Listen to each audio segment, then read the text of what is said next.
ecuatorianos, de los guayaquileños que se han venido a sentar en este sector de la patria. Bienvenido, señor presidente. Gracias, Arturo. Un inmenso abrazo a todos. ¡Qué paliza, verdad! Muchísimas gracias. Un inmenso abrazo a todo el Ecuador, a los ecuatorianos dentro y fuera de la patria. Ya vamos a hacer un análisis del histórico triunfo, no de Rafael Correa, como por ahí estaban diciendo. Nosotros no es que estamos peleando por una candidatura, compañeros, estamos peleando por el futuro de la patria, pero lo que se vivió realmente es impresionante. Hemos ganado en 23 de las 24 provincias de la patria, se ha ganado en más de 200 de los 221 cantones del país, hemos ganado en 1.100 de las 1.180 parroquias del país, ¿se imaginan? Hemos ganado entonces en porcentaje en el 96% de las provincias, incluido Guayas, con 55%. Toda esa bravuconada, esos alardes de separatismo, pobrecito, Dios mío. Hemos ganado, en la única provincia que se perdió es Napo, donde tenemos que trabajar, pero ustedes saben que ahí Sociedad Patriótica tiene una estructura fenomenal, un clientelismo terrible, regala cilindros de gas y muchas cosas en época de campaña. Hemos ganado en 203 de los 221 cantones, es decir, el 92% de los cantones. Aquí en Guayas hemos ganado en 23 de los 25 cantones. En Guayaquil, pues pese que ahora, pobrecitos los perdedores, oiga, créanme que la oligarquía de Guayaquil es una cosa de psiquiatras, ¿no? En elecciones se vistieron de luto, le metemos una paliza y ahora va a ser un festival. Muy bien, todos estamos contentos entonces, ¿verdad? Todos estamos contentos, nosotros porque el triunfo histórico, arrasador que hemos tenido, y ellos porque les gusta perder y va a ser un festival. En todo caso, ganamos en 23 de los 25 cantones de Guayas. Aquí en Guayaquil, pues, para toda la gente sensata, que no se engaña, que tiene algo de sangre en la cara, saben que el gran perdedor es Nebot, amenazó con irse y saca 47% de los votos. En la primera elección de alcalde sacó 65%, en la segunda 55%, y ahora con ayuda de la iglesia, los evangélicos, las radios, los periódicos, saca 47%. En la próxima elección no va votos, pues va a sacar negativo.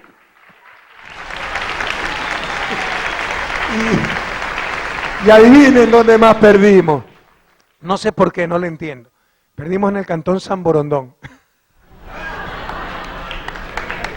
Perdimos 42-47, pero miren qué interesante, hay dos juntas receptoras de votos. La de San Borondón, es decir, San Borondón Montubio, como dicen allá San Borondón Pepa, ganamos 56-35. Pero en la junta receptora de votos, en la junta receptora de votos de La Puntilla, perdemos 11-84. No sé qué habrá pasado. ¿Ustedes saben qué pasó? No sé qué tienen contra mí los pelucones, yo que los quiero tanto, compañeros. Entonces perdimos en San Borondón, empatamos y nos han sacado menos de 1.30% de diferencia. Y ahora resulta que los nulos y los blancos se suman a una opción. Por favor, ¿a quién quieren engañar? Pues los nulos significa que rechazan las dos opciones, ¿verdad? Y los blancos sí, que se suman a la opción ganadora, es decir, al sí. O sea, para cualquier gente decente que entiende de estas cosas y que quiere entenderlas, el gran perdedor es el alcalde. Pues. Con todas sus amenazas no llega al 50% de los votos, compañeros. ¿A quién quieren engañar?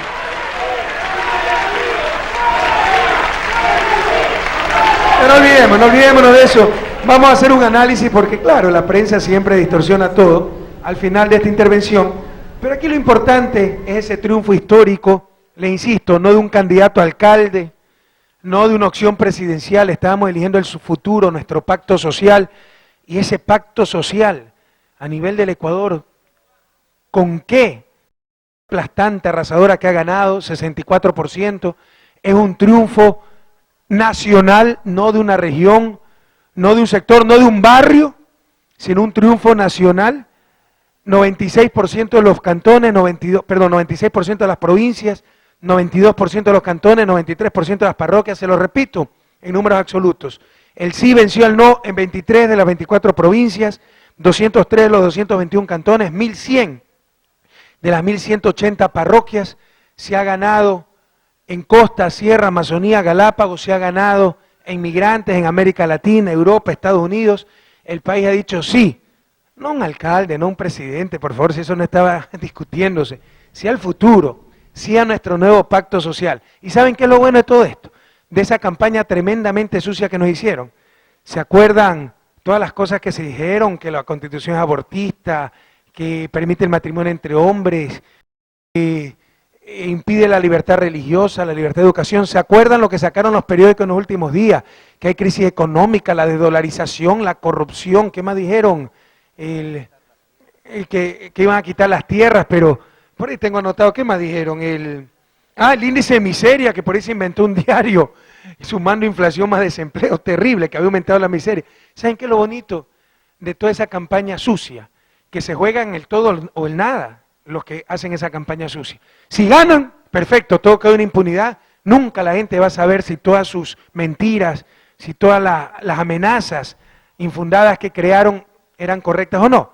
Ahora que perdieron, el país se va a poder dar cuenta de quiénes mintieron. Vamos a ver si la Constitución es abortista, vamos a ver si se permite el matrimonio entre hombres, vamos a ver si se permite la droga, como dijeron en una propaganda por demás llena de bajeza, vamos a ver si se prohíbe la libertad religiosa, vamos a ver si se prohíbe la libertad de educación, vamos a ver si impide la propiedad privada. Entonces, ese es el riesgo de una campaña sucia como la que hizo la oposición. Si ganaban, ahí quedaba todo, quedaba en impunidad, nunca se iba a saber quién mintió, quién dijo la verdad. Ahora, el país y la historia va a saber claramente quiénes son los mentirosos, quiénes mintieron, compañeros.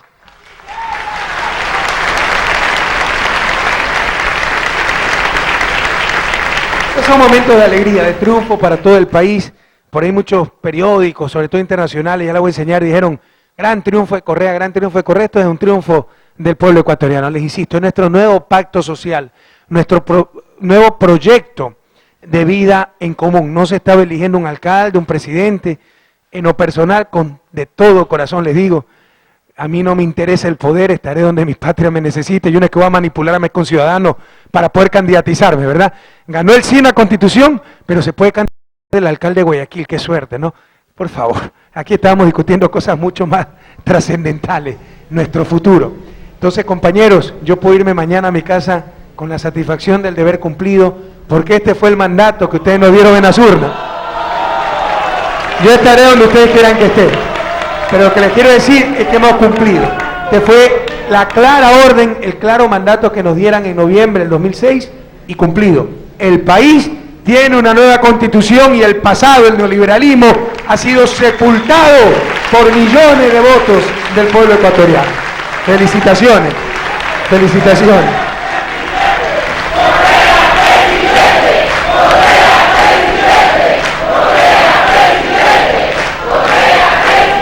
Yo le pido a Alianza País hacer las primarias y ojalá venga alguien más capaz que yo y pueda seguir con el trabajo, compañero. No va a haber mucha gente, mucho más capaz.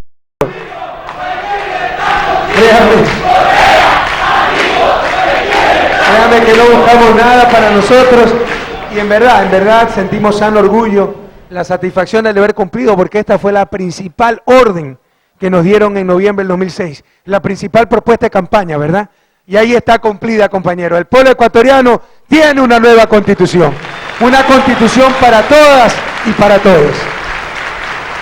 Bien, hagamos un recuento de lo que hemos hecho esta última semana en esta nueva forma de hacer política y vivir la democracia. El mandatario informando a sus mandantes cómo ha cumplido ese mandato que le dieran en las urnas. El día sábado 27 de septiembre estuvimos en Quito, donde recibimos a las 9 de la mañana en audiencia a los observadores internacionales. Asistía Rodrigo Carazo de la misión Carter. Voy a nombrar solo las misiones. Misión del Parlamento Europeo, misión de observación, no me dicen de quién, Partido Popular de España, extrema derecha. Todas estas son de las misiones del Parlamento Europeo. Bueno, este está muy largo. También vinieron de la OEA, vinieron de CAPEL, vinieron de Bolivia, vinieron de Venezuela, vinieron de Costa Rica, vinieron de El Salvador. Pocas elecciones han sido tan observadas como esta, y todos coincidieron en la transparencia de las mismas. En todo caso, conversamos con esos observadores. A mí sí me molesta algunas veces eso de los observadores, ¿no? Porque es como que si ellos son los buenos y nosotros somos los niños malcriados que hay que venir a observar. Entonces, en las próximas elecciones en Unión Europea, para Parlamento Europeo, etcétera, también les mandaremos nuestra misión para ver si se portan bien los europeos. ¿Qué les parece? En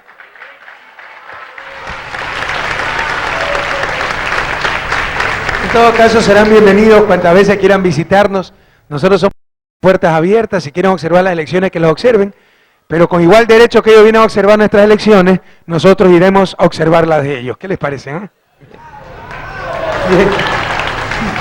Luego, a las 10 de la mañana, desde el Salón Amarillo de Carondelet, no quise hacer la cadena radial de Guayaquil donde me encontraba, para que no haya suspicacias, que es política. Esto es un ejercicio ciudadano, esto es mi deber como mandatario. Por supuesto, siempre la euforia, y veo pancartas con el sí, etcétera. No se le puede cortar a la gente su libertad de expresión, esa tan cacareada libertad de expresión que parece que es tan solo derecho de algunos, ¿verdad? Y cuando conviene, pero cuando no les conviene, y sí, no hay que enseñarlo, sí, no hay que venir con camisetas verdes, etcétera.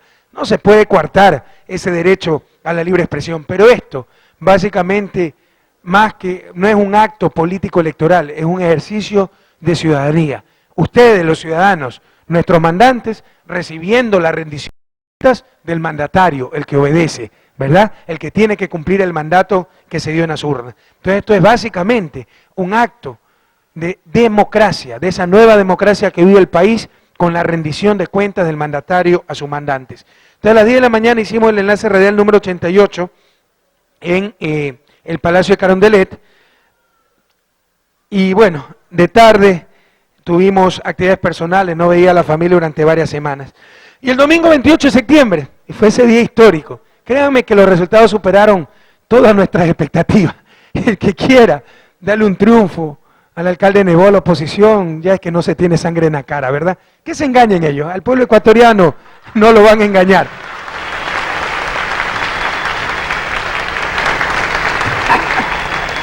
Le digo porque son increíbles los titulares parcializados de muchos medios de comunicación. Guayaquil dijo no, la transición se debate. ¿Qué más? Por aquí habían escrutadas mayorías de actas, el no saca ventaja en Guayaquil. ¿Ustedes saben con cuánto gana el no el sí en Guayaquil? Con menos del 1.3%. ¿Saben cuántos votos ha obtenido el sí en Guayaquil? Como 540.000 votos.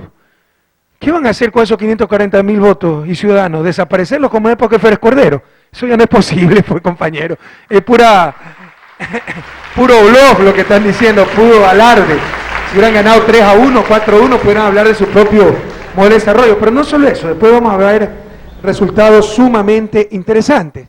Y ustedes contrasten lo que saca la prensa nacional con lo que saca la prensa internacional. Ecuador, rotundo apoyo a la nueva propuesta de constitución. El Clarín de Buenos Aires. Ecuador aprobó por sólida mayoría nueva constitución. Costa Rica, La Nación. Aplastante triunfo de Correa en referéndum constitucional. En verdad, aplastante triunfo del pueblo ecuatoriano. El Observador de Uruguay. Aplastante apoyo al proyecto de Correa. La Nación de Buenos Aires. Aplastante respaldo de las ecuatorianas a su nueva constitución. Diario ABC de Madrid, este es de derecha. Ecuador, el sí confirma su abrumadora mayoría. La Nación de Chile. Ecuador dice sí a la Constitución. Gran triunfo de Rafael Correa. La República de Perú. Ecuador decide refundar el país. Este es el Nacional de República Dominicana. Rafael Correa arrasa. Japón. International Press. Ecuatorianos aprueban la nueva Constitución. Paliza del pueblo. El Caribe, un diario de República Dominicana. Solo aquí es que la prensa sesgada de siempre, triunfo aplastante Correa en el referéndum. Esto es el Nuevo Diario de Nicaragua.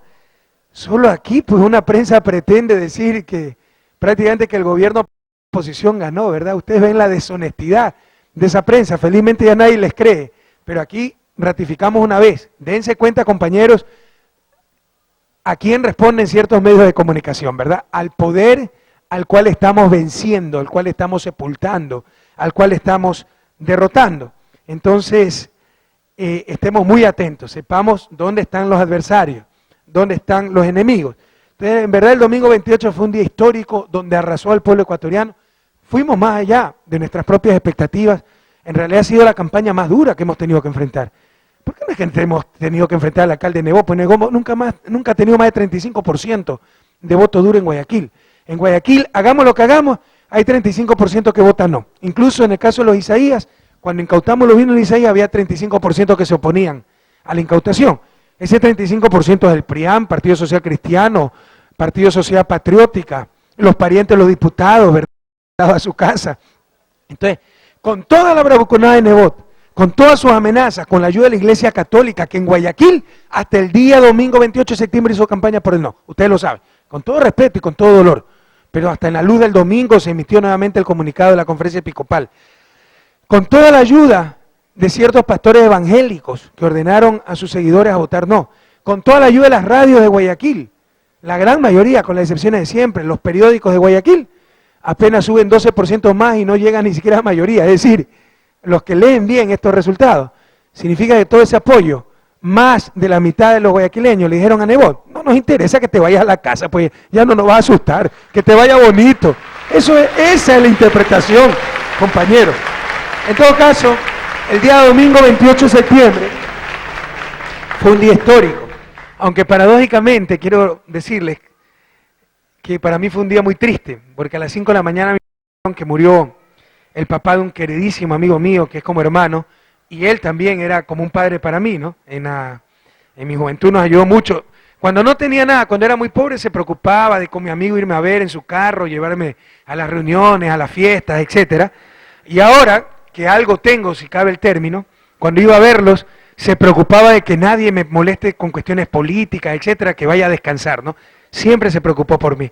Entonces a las 5 de la mañana me informaron que había fallecido, para mí fue un golpe muy duro, y fue un día muy triste, paradójicamente. Por eso, a las 6:30, cuando voy a inaugurar las elecciones en el Tribunal Supremo Electoral, pues me mandaban mensajes, Rafael, sonríe, ¿no?, que se te ve triste, porque estaba realmente muy triste. En todo caso, a las 6:30 estuvimos en el acto cívico de inicio de la votación de referéndum aprobatorio. Luego fuimos al desayuno que brindó el Tribunal Supremo Electoral. Luego, pues, acompañé a Lenín Moreno a votar en su junta receptora del voto. Y luego pues fui yo mismo a votar al colegio María Eufrasia, ¿verdad? A las 11 de la mañana pues fui al velorio de este querido padre, un amigo y amigo también, un par de horas. Luego tuvimos actividad personal con la familia, comimos juntos, etcétera. Y a esa hora sabíamos los resultados, teníamos exit poll, teníamos encuestas, etcétera. Y la oposición también, ¿no? Por eso ustedes veían la cara desencajada de algunos personajes por ahí. Y a las 3 de la tarde nos trasladamos a Guayaquil para recibir los resultados en Guayaquil. Y bueno, a eso de las 4:45 ya estábamos reunidos en el pasaje Illingworth de la Gobernación de Guayaquil. Y a las 5 de la tarde pues se establece un breve contacto con Ecoavisa, donde se dan los resultados del exit poll. En un principio se dio 70% a nivel nacional, en verdad solo 64%, y se dio incluso 50% más del sí en Guayaquil. En verdad ha alcanzado 46% el sí en Guayaquil, a pesar de que todos los exit polls han ganado el sí. Ustedes saben que el Tribunal Supremo Electoral de Guayas está manejado todavía por los social cristianos. Pero bueno, asumamos que todo fue manejado con corrección, de todos modos un triunfo impresionante, ¿verdad? Y bueno, ese 70% que se dio en los exit polls era de Sedatos, ¿no? Realmente hay que tener mucho cuidado con la cifra de Sedatos, que nunca la acierta. Pero en realidad ha sido un triunfo aplastante, ¿verdad? Entonces luego de eso pues dimos una rueda de prensa con los medios de comunicación. A las 7:45 participé en el show artístico musical con artistas nacionales que se dio en el hemiciclo, bueno, en verdad es casi al frente de la gobernación. Luego traté de regresar a Quito, pero había mal tiempo en Quito, así que a los compañeros que celebraban en Quito, en Ashiris, en la Central de Alianza País, donde no pude llegar por mal tiempo, un inmenso abrazo, ¿no? Estaba de corazón también con ellos y con cada rincón de la patria que nos dio un triunfo aplastante. Qué maravilla, ¿no? Cómo no querer a nuestros morlacos del alma, con el 78% de apoyo popular allá. Bueno, dimos entrevistas a CNN, dimos entrevistas a algunos medios nacionales e internacionales, y eso a las 9:30 de la noche, 10 de la noche salimos hacia Quito, donde llegamos casi a las 11 de la noche. Les insisto, ya no pude acompañar a los compañeros de Alianza País que se habían reunido a celebrar en Ashiris. Ya llegué muy tarde y nomás me fui a retirar a mi hogar a descansar, ¿verdad? A las 7:30 tuvimos desayuno con prensa extranjera, el día lunes 29 de septiembre. A las 8:45 actividades de despacho. A las 8:45, sí, a las 11 presenciamos la ceremonia de relevo de guardia presidencial, ceremonia que se hace todos los lunes a las 11 de la mañana en la Plaza de Independencia, una ceremonia bellísima, todos están invitados.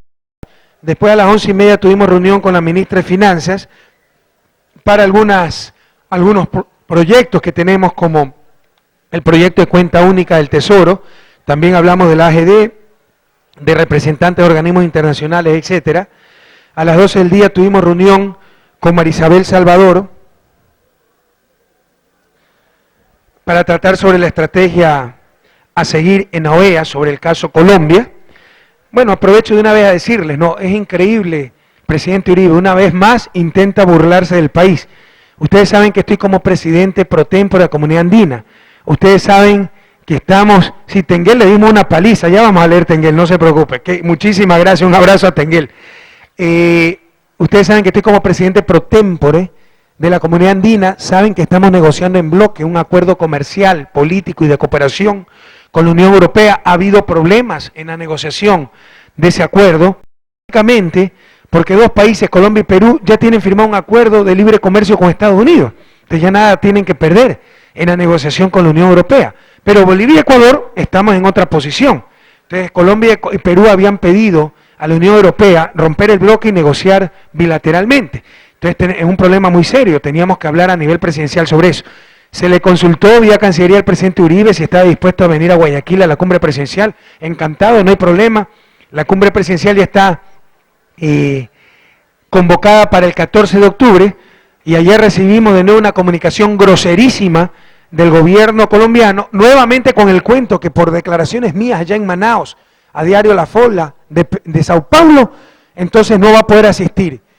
Es verdad que hay errores en la transcripción de lo que yo declaré en el diario La Folla de Sao Paulo, pero alguien que tiene recta intención, que no quiere molestar, que quiere corregir las cosas, que no quiere burlarse una y otra vez de lo que hubiera hecho es llamar a nuestra Cancillería, por favor, confirmen las declaraciones del presidente y se le hubiera indicado cuáles son nuestras declaraciones, que es verdad, hay un pequeño error en la transcripción de Sao Paulo, pero lo que quiere Colombia es que no nos olvidemos que el 1 de marzo hubo un bombardeo. Eso jamás lo olvidaremos, compañeros. Buscaremos mirar hacia el futuro, pero que no me digan que neguemos la historia, que neguemos lo que hizo el gobierno colombiano.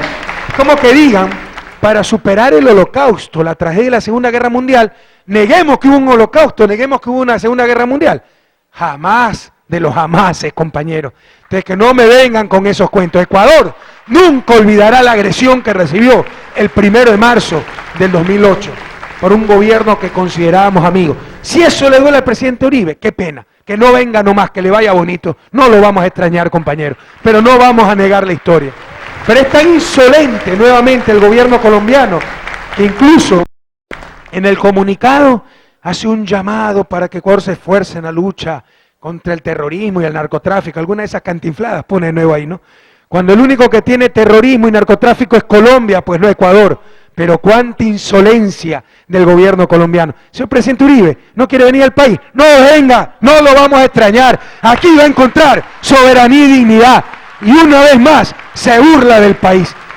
Que la historia registre esto. ¿En quién está la responsabilidad de burlarse una y otra vez del país? Pero vamos a saber responder. Ya aquí no hay gobiernos entreguistas que se quedan callados, que hay un gobierno soberano y digno que no permitirá más burlas al país. No quiere venir al país, que le vaya bonito, nadie lo va a extrañar, señor Uribe. Y arregle sus problemas de guerrilla, narcotráfico, porque el único que tiene ese problema es usted. Ecuador es un país de paz. Aquí no tenemos paramilitarismo, aquí no tenemos guerrilla, aquí no tenemos tipo de droga, aquí no tenemos parapolítica, aquí no tenemos narcopolítica.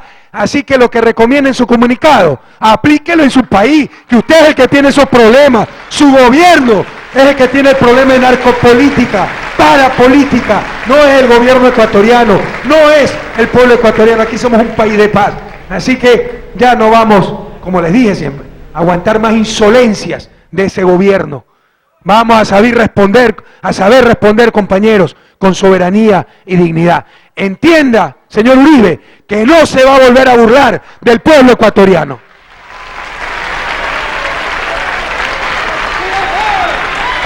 Bueno, a la 1 de la tarde tuvimos actividad personal. Ese día, lunes, a las 2 de la tarde, pues asistimos al sepelio de este querido amigo. A las 4 de la tarde, 4:15, tuvimos reunión con ministros, coordinadores y secretarios. Tratamos, pues, análisis de los resultados del referéndum, acciones a tomar durante la etapa de transición. Quiero decirles que para nosotros el trabajo recién empieza. Es decir, la nueva Constitución nos obliga en 4 meses a aprobar 4 o 6 leyes tremendamente importantes. Además de eso, hay algunas leyes congestionadas que no se han tratado y sumamente importantes. Ley de seguridad financiera, la ley de empresas públicas, la ley de minas, etcétera, ¿verdad? Nosotros tenemos un inmenso trabajo por delante, que lo vamos a hacer con mucho cariño, con mucha alegría, aunque necesitamos la colaboración también de la comisión legislativa que se va a formar. Es decir, mucha ejecutividad, mucha eficiencia para cumplir con los plazos que nos da la Constitución y los anhelos del pueblo ecuatoriano.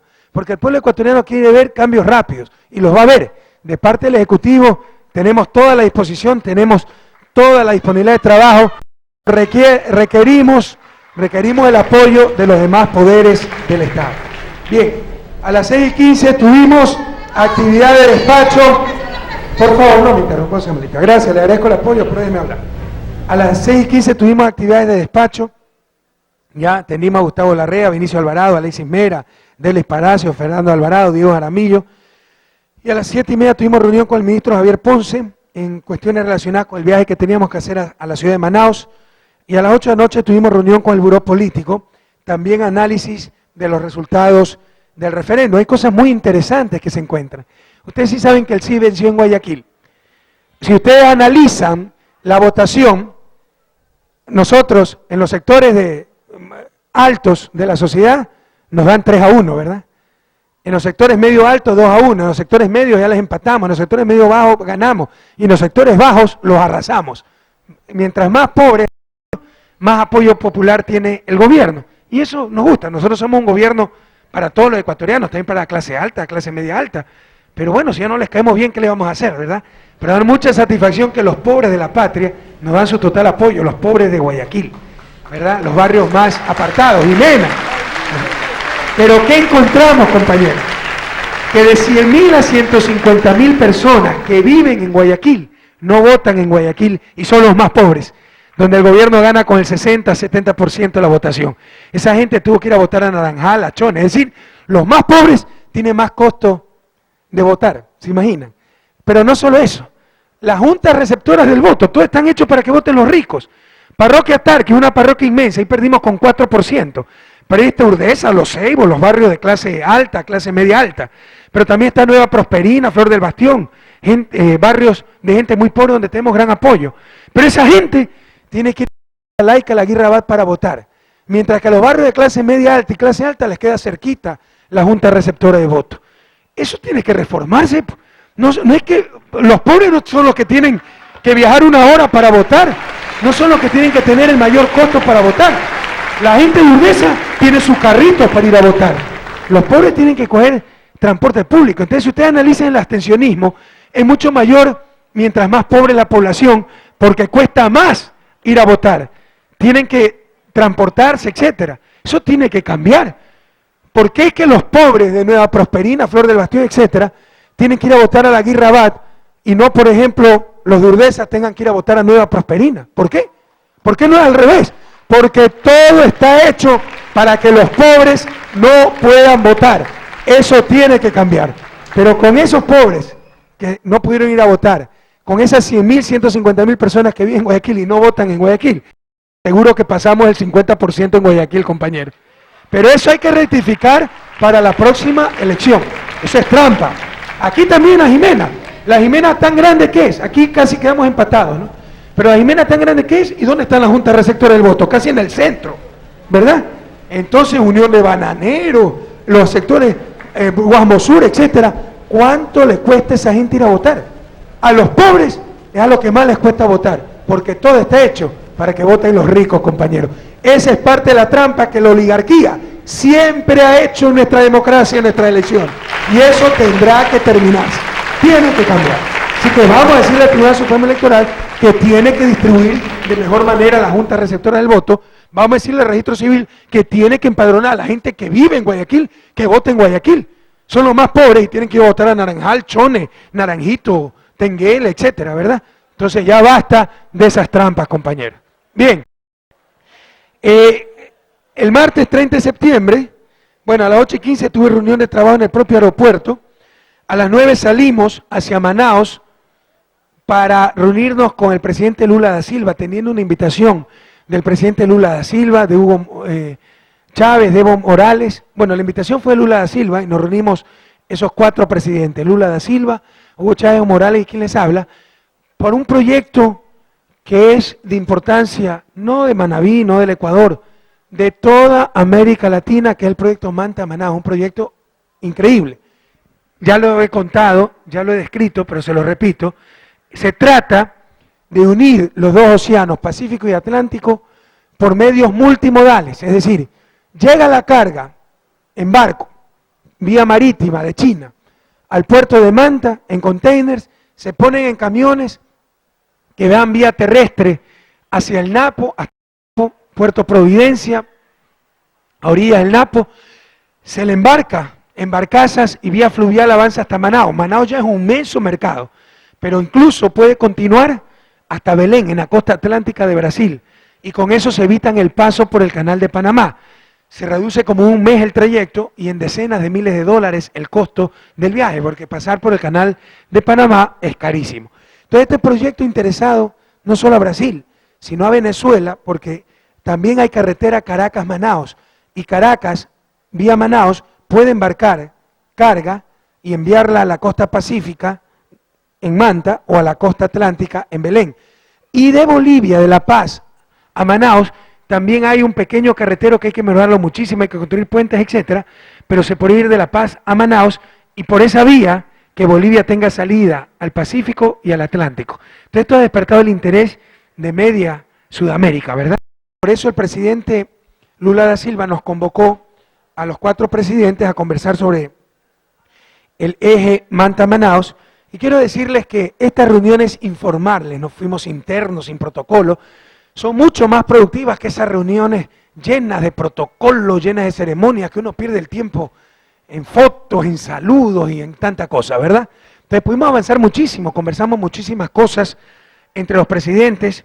Tuve reunión bilateral con Evo Morales, precisamente para conversar sobre la CAN y la Unión Europea y sobre la cumbre de presidentes andinos en Guayaquil. Luego tuvimos el almuerzo con los presidentes de Brasil, Bolivia y Venezuela, donde conversamos sobre el eje Manta-Manaos, el compromiso. Se trata de hacer una unidad internacional, básicamente entre los 4, aunque también se debería incorporar Perú, porque parte del eje multimodal pasa por Perú, para avanzar más rápido, porque se necesita gran coordinación. Por ejemplo, Ecuador ya ha avanzado con el eje Manta-Manaos, ya estamos avanzando con la reconstrucción de vías. Hay que construir también un carretero que una La Tacunga, entre La Tacunga y Salcedo con Archidona más o menos, y eso acorta muchísimo el trayecto, aunque ya se puede llegar a Puerto Providencia por otros carreteros, pero toma 1 o 2 horas más. Ya tenemos los estudios para mejorar el Napo, su navegabilidad y señalización, para que sea navegable 24 horas al día, 365 días al año. Pero eso es en el sector del Ecuador. Llegamos a Nuevo Rocafuerte, ¿y qué pasa en el sector de Perú? Entonces ya tenemos que coordinar con Perú para que también haga la hidrovía. Ellos tienen que invertir mucho menos que nosotros tenemos que construir nuevos carreteros, ampliar existentes. Perú solo tendría que señalizar el Napo, el Amazonas, y Brasil lo mismo, tendría que señalizar el Amazonas. Entonces se necesita una comisión internacional con los 5 países interesados en el proyecto para todos avanzar simultáneamente. Entonces ya se tomó la decisión, ya se está trabajando y esperamos en un par de años tener lista el eje multimodal. Sin embargo, les insisto, con cuidado, ya es posible navegar desde Puerto Providencia en Ecuador, a orillas del Napo, hasta Belén en el Atlántico. Pero no se puede navegar, por ejemplo, las 24 horas del día, no se puede navegar de noche, no se puede navegar los 365 días del año. Entonces, para eso se necesita hacer la hidrovía, la señalización, el dragado, etcétera. Ecuador ya tiene todo listo, ya vamos a hacer licitación, contratar la empresa que haga la hidrovía en el Napo, pero se necesita que Perú y Brasil hagan lo mismo. Pero esperamos en un par de años tener una vía terrestre y fluvial de primero para poder traspasar carga del Océano Pacífico en Manta hasta el Océano Atlántico en Belén, Brasil, pasando por Manaos, que en sí mismo ya es un inmenso mercado. Bueno, todo eso avanzamos en esa reunión. A las 4 tuve reunión bilateral con el presidente Hugo Chávez, viene el 28 de octubre, vamos al Puyo para revisar el avance de una serie de convenios. Nos hemos propuesto cada 2 o 3 meses reunirnos, porque uno firma una serie de propuestas, de convenios, tiene ideas interesantes, después viene la burocracia y la mete en un cajón, ¿verdad? No vamos a dejar que eso pase, no vamos a permitir que eso pase. Así que vamos a estar muy atentos en darle seguimiento a todos los convenios y proyectos que existen entre Ecuador y Venezuela. Y luego tuvimos la entrevista con tuvimos una entrevista con UNASUR y tuvimos la entrevista con diario La Fola de Sao Paulo, que ha generado este nuevo incidente con Colombia, pero esto es culpa del gobierno colombiano, no es culpa de La Fola puede equivocarse, una llamada, por favor, ministra, ustedes dijeron esto, confirmen cómo hacemos para arreglar las relaciones y que pueda venir el presidente Uribe a la cumbre presidencial andina. Es el mismo cuento de siempre, para última hora boicotear cualquier acercamiento con Ecuador. En el fondo, Uribe no quiere restablecer las relaciones con Ecuador, que le vaya bonito, nosotros tampoco queremos, compañeros, pero declaran lo contrario, ¿verdad? Que quieren un acercamiento, establecer relaciones, etc. Ya otro con esos cuentos. Lo mismo hizo en las 2 ocasiones anteriores. Con la intermediación del Centro Carter, ya les he informado de esto. Íbamos a establecer relaciones, metió el pretexto que había dado declaraciones en mi viaje a México, con una comunicación groserísima, hizo abortar todo el proceso de restablecimiento de relaciones con la intermediación del Centro Carter. Después ya teníamos hasta fechas para hacer intercambio de encargados de negocios, intercambio de cartas diplomáticas. El día anterior se echa para el cuento de una entrevista mía en el diario La Nación de Argentina. Y ahora, el 14 de octubre, iba a venir a la cumbre presidencial andina, era oportunidad para conversar, para hacer una hoja de ruta, para restablecer relaciones, con el cuento de una entrevista mía en la Fola de Sao Paulo, de nuevo manda un comunicado groserísimo y hace paralizar cualquier intento de acercamiento. Entonces ya es una burla, es lo de siempre el gobierno Uribe. Yo creo que es algo, créanme, que algo está psicológico, porque cuando fue el bombardeo, también estábamos en el mejor momento de las relaciones bilaterales, y es cuando nos mete tremenda puñalada por la espalda. Así que si cree que vamos a estar diciendo que no sea malito, venga, etcétera, se equivocó. No quiere venir al Ecuador, que no venga, que le vaya bonito, compañero. No nos interesa. Hemos sido los agredidos. ¿Hasta cuándo tanta insolencia? Increíble este señor, que no sé con quién ha estado acostumbrado a tratar, pero aquí en Ecuador hay un gobierno digno y soberano, compañero. Lo sabré en su puesto cuantas veces sean necesarias. A nosotros no nos va a asustar.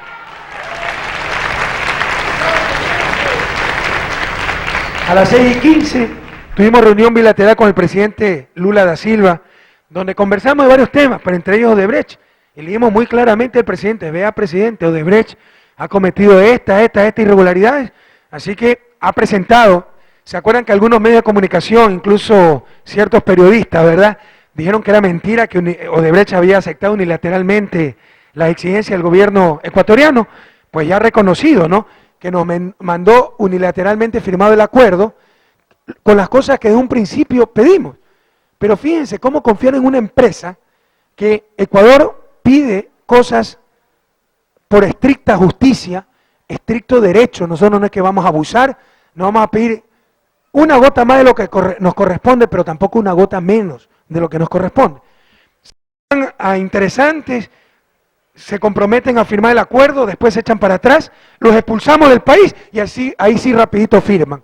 ¿Cómo confiar en una empresa que actúa de esa manera? Solamente cuando se dan cuenta que no pueden jugar con el gobierno ecuatoriano, que nosotros no es que vamos a aceptar burlas chantaje de nadie y los expulsamos del país, es que afirman rapidito lo que se les pidió desde un principio. ¿Cómo confiar en una empresa de esa naturaleza? Así que le hemos dicho al presidente Lula, vea, vamos a estudiar el caso, vamos a revisar, ya firmó todo Odebrecht, vamos a hacer un análisis detenido, pero en principio, presidente, esta empresa se ha querido burlar del país, por todos lados ha cometido irregularidades y en principio se quedan expulsadas, compañeros. O sea, la decisión se mantiene firme. Vamos a revisar el caso, pero por mí, que no regresen al país. Nosotros ya no queremos de estas empresas que tanto daño se han burlado, como se han burlado en el caso de Odebrecht con Ecuador, y que solo cuando se las expulsan, ahí sí rapidito firman el acuerdo con lo que pedimos desde un principio. Entonces vamos a tener, ya tuvimos una reunión de evaluación el jueves, vamos a tener una reunión el lunes, y en la próxima semana tendrán la decisión definitiva del gobierno ecuatoriano. Pero por lo pronto, la decisión es que Odebrecht se queda fuera del país, compañeros. Basta de burlas de estas empresas que se creían dueñas del mundo. Creyeron que todavía estaban con los gobiernos anteriores. Hubiera estado aquí Gutiérrez, ¿sabes lo que hubiera pasado con San Francisco? Hubieran arreglado la central y hubiéramos pagado por el arreglo. Así actuaba esta gente. Cuando en la construcción de San Francisco se les quedó atascado el topo, el taladro, es responsabilidad, riesgo de la empresa. Es el Estado el que les pagó el rescate de ese topo, ¿se imaginan? Así se ha actuado siempre. Creyeron que iban a actuar de igual manera con este gobierno. ¿Y cómo se equivocaron? Así que por mí, Odebrecht se queda fuera del país. No los necesitamos, compañeros. Y así lo necesitábamos. Primero está la dignidad y la soberanía del país. Más importante que el puente, la represa, el canal de riego. Es la soberanía y dignidad del país. Y con este presidente y con este gobierno no permitiremos que nadie más, ni empresas transnacionales, ni gobiernos extranjeros, se burlen de la patria, compañeros. Bien. Luego tuvimos a las 7:30 una reunión, una conferencia de prensa con medios nacionales e internacionales, y luego a las 9 de la noche casi regresamos a Quito, donde llegamos casi a medianoche. Miércoles 1 de octubre, 8:30 tuvimos actividades de despacho, 10 de la mañana tuvimos reunión con miembros del directorio de la GD. Ya andan, es que aquí es increíble, ¿no? Palo porque bogas, palo porque no bogas. En 10 años del atraco bancario, había ajustado, ¿quién había incautado los bienes de los Isaías? Nadie. Nosotros lo hacemos con valentía, tenemos como 600 empresas incautadas, y ahora cada rato la mala fe, periodicazos, rumores de que estamos negociando con los Isaías. ¿Saben lo que nos han pedido los Isaías?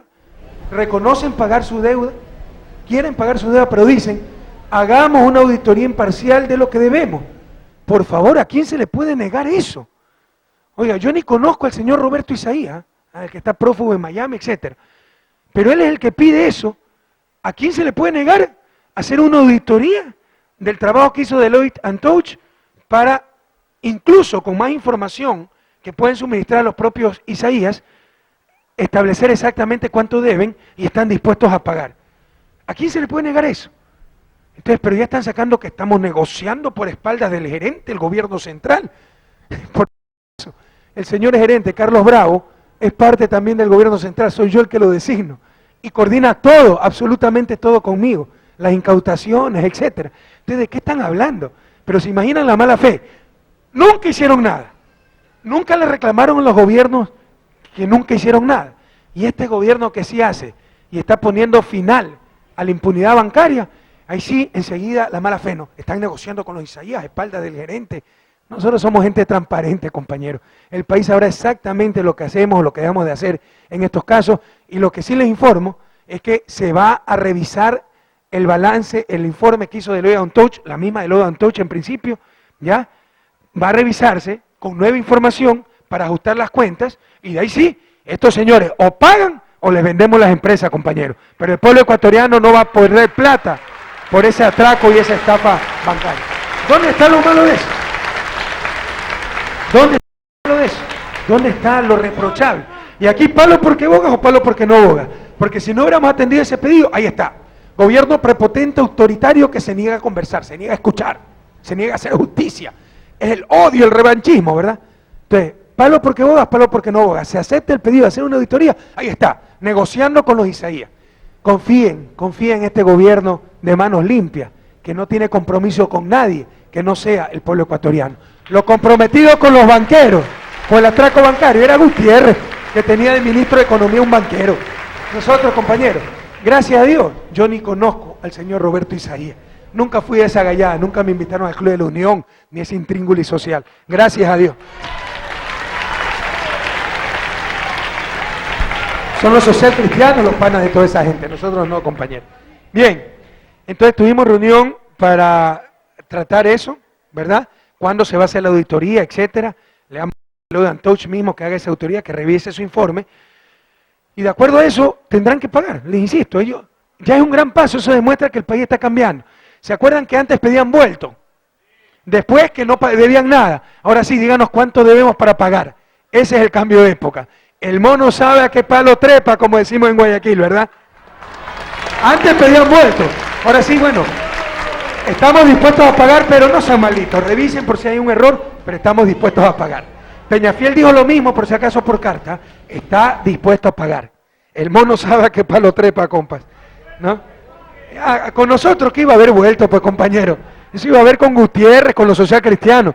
Con nosotros, ¿qué iba a haber vuelto? Ahora, del vuelto, ahora sí pasan a, no sean malitos, revisen para poder pagarles, ¿verdad? Ya que van a pedir vueltos los compañeros acá. Bien.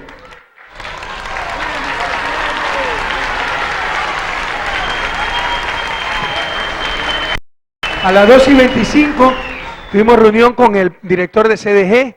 Yo pedí que se contraten 6 dragas, como siempre, la burocracia, los procesos, etcétera. Incumplieron mi orden. Solo se han contratado 2 dragas nuevas. Entonces ya le dije al director de CDG que tiene que comprar 4 dragas urgentemente para permanentemente dar mantenimiento al bypass del Bulubulu, a la desembocadura del Jubones, el estuario del río Chone, y no estar en estas emergencias, que viene un invierno, nos inundamos, rapidito contrato una draga para darle un mantenimiento al estuario del río Chone y pare de contar. No, permanentemente se debe estar dragando los estuarios, las desembocaduras, los bypasses, los canales, etcétera. Entonces ya se está todo hecho para que vengan más dragas y permanentemente, les insisto, tengo unas 6 dragas dragando lo que se debe de dragar para evitar inundaciones y otra clase de problemas. A la 1 de la tarde tuvimos actividad personal, a las 4 de la tarde tuvimos reunión, como les informé, para tratar sobre el caso Odebrecht.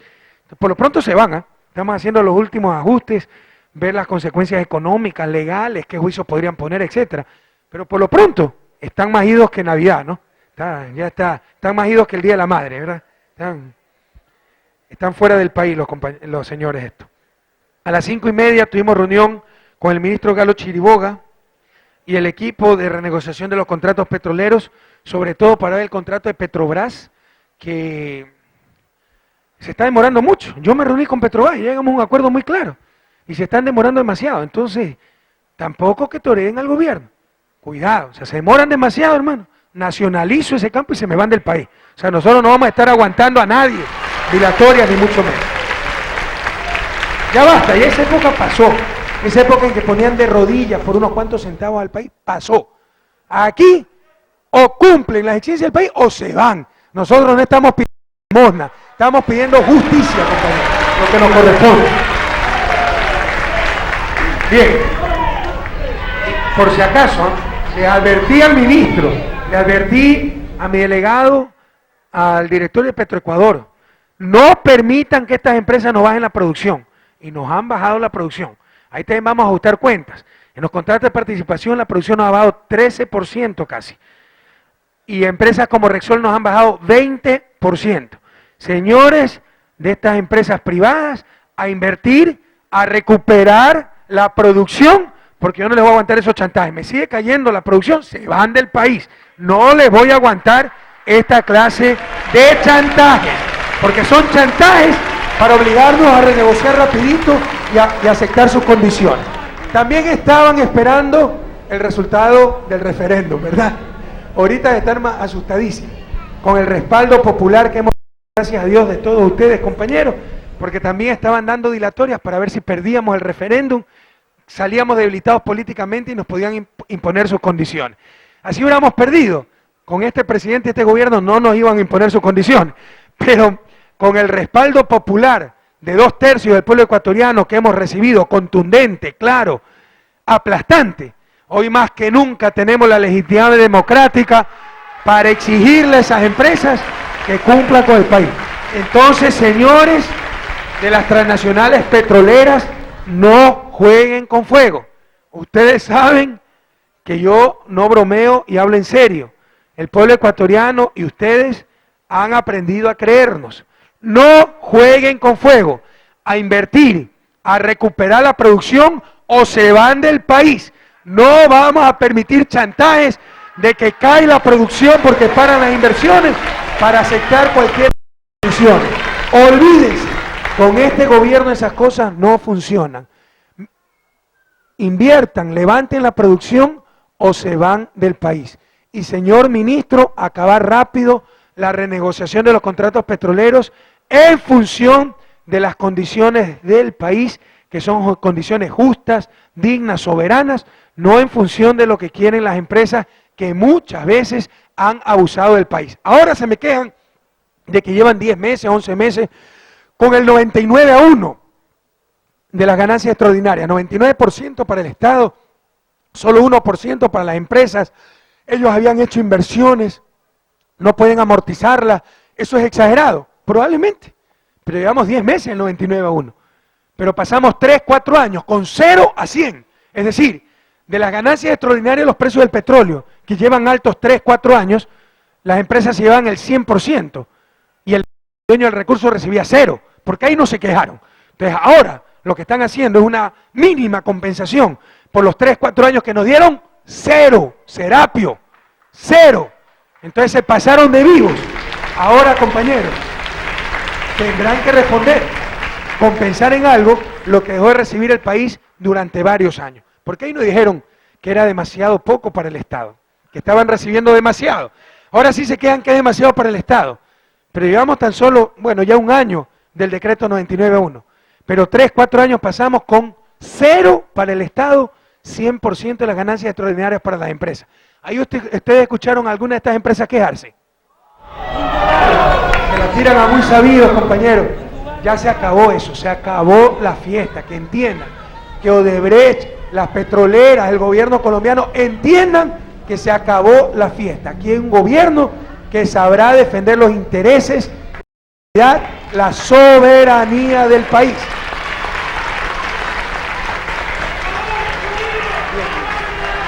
A las 8 de la noche tuvimos una reunión para evaluar cómo iba todo el proyecto de electrificación rural. Esto es algo sin precedentes. En 5 años esperamos que toda familia ecuatoriana tenga electricidad, ya sea solar, por parte del tendido nacional eléctrico, etcétera, pero que toda familia ecuatoriana tenga su energía eléctrica. Entonces estamos realizando el plan de electrificación rural.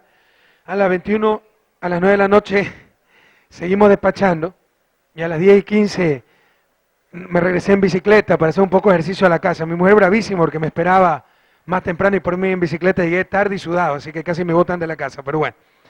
Jueves 2 de octubre, 7 de la mañana, aquí tuvimos, aquí hay un error.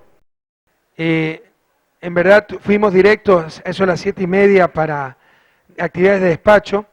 A las 8:30 no han corregido las cosas, en verdad esto fue a las 8. Tuvimos un desayuno súper interesante, que hace tiempo lo había pedido, con las personas que buscan empleo, pero en Quito, aquí como en Guayaquil, se paran debajo de la Radio Cristal, ¿verdad?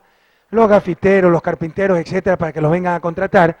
En Quito se paran en Agranado y 6 de diciembre, que es por donde se tiene que pasar para ir a Cumbayá. Entonces yo trabajaba como profesor en Cumbayá, en la Universidad de San Francisco, y todos los días veía a esos trabajadores, y créanme que me desgarraba el alma, porque eran como los esclavos en Edad Media, donde venían unos pocos contratistas, habían centenas de gafiteros, plomeros, carpinteros, y la gente se volcaba a los carros que iban a buscar maestros, albañiles, etcétera, y se cogía el torno al que más barato vendía su fuerza de trabajo. Créame que era como en Edad Media cuando se iban a los mercados donde estaban los esclavos y decía, a ver, tú ven conmigo. Algo similar. Yo siempre me repetía, si algo alguna vez llego a hacer, trataré de remediar esta situación. como yo vivo en Monteserrín, también tengo que pasar todos los días por ahí. Y los veo todos los días, ¿verdad? Y me dicen cuando paso, la mayoría nos apoya, todos nos apoyan, pero me dicen, presidente, trabajo. Y créanme que esas cosas sí llegan hasta lo profundo del alma, ¿verdad? Es una crítica que nos destroza. Entonces, les debía el abrazo, detenerme, saludarlos, pero no lo hice porque hace 5 o 6 meses pedí que me organicen un desayuno con ellos para conversar, escuchar sus problemas, etcétera. Pero se demoraron para hacer algo más completo en el gobierno, para empezar un plan de apoyo a estos compañeros. Bueno, finalmente el día jueves se hizo ese desayuno, pero con la presencia de varias fundaciones, con la presencia del Ministerio de Trabajo y Empleo, de la ministra de Desarrollo Social, la ministra de Inclusión Económica y Social. Entonces no solo que pude desayunar con estos compañeros, con estos hermanos y hermanas, ¿no? Porque también hay mujeres trabajadoras, sino que pudimos darles un apoyo, se les va a dar un local para que no se estén como ganado en las calles parados, con lluvia, con frío, etcétera, esperando que alguien los venga a recoger para tener un trabajito, ¿verdad? Sino que ya van a tener un local para esperar sentados adecuadamente. Va a haber un sistema de información donde se van a registrar sus nombres y las personas que buscan un gafitero, un plomero, los pueden encontrar por internet. Va a haber una línea donde se pueda también llamar y localizarlo, es decir, va a haber una bolsa de empleo. Pero también va a haber asesoramiento y organización para que no sean explotados, para poner salarios mínimos, y no es el mejor postor, y muchas veces la gente está tan desesperada que solo por la comidita se va a trabajar, ¿verdad? Entonces vamos a proteger sus derechos laborales. Entonces todo eso se hizo en ese desayuno a las 8 de la mañana. En todo caso, un inmenso abrazo a todas esas compañeras y compañeros que con tanta dignidad buscan empleo cada día, sobre todo los días lunes, hay centenas, ¿no? De Quito, la gente de Granados y 6 de diciembre, aunque hay en otros barrios de Quito, Chillogallo, etcétera. En Guayaquil, acá en los bajos de Radio Cristal, pero en todas partes del país, esos trabajadores por cuenta propia que con tanta dignidad, con tanto esfuerzo intentan llevar un pan para sus hijos, llenar la olla familiar día a día. Cuenten con nuestro total respaldo, compañeros. Ustedes son un ejemplo para todos los ecuatorianos. Son un ejemplo para el presidente de la República. Un ejemplo de dignidad, de esfuerzo, de honradez. Un inmenso abrazo a todos ustedes. Tengan la seguridad que no los olvidamos y que estamos superando esos problemas. Con la nueva Constitución se acaba la explotación laboral, la tercerización, la intermediación, el trabajo por horas. Pero estamos controlando la explotación que había en diferentes sectores, los guardias de seguridad. Trabajaban 12 horas y no tenían seguro, no les pagaban horas extras, todo eso estamos controlando. Y estamos reactivando, vamos a defender el derecho a los trabajadores informales, que respetando las ordenanzas, pero no se los aplaste, no se los criminalice, se los apoye para que puedan realizar su función, sus labores. Y vamos, y estamos ya reactivando la economía, estamos en los niveles de desempleo más bajos. Todavía hay centenas de miles de desempleados, pero antes había mucho más. Y estamos yendo a esa economía de producción y empleo para que todos en este país puedan tener un empleo digno con el cual mantener a su familia. A todos los trabajadores de nuestra patria, a esos comerciantes informales, a esos trabajadores por cuenta propia, el más inmenso abrazo. Este es su gobierno, cuenten con nosotros.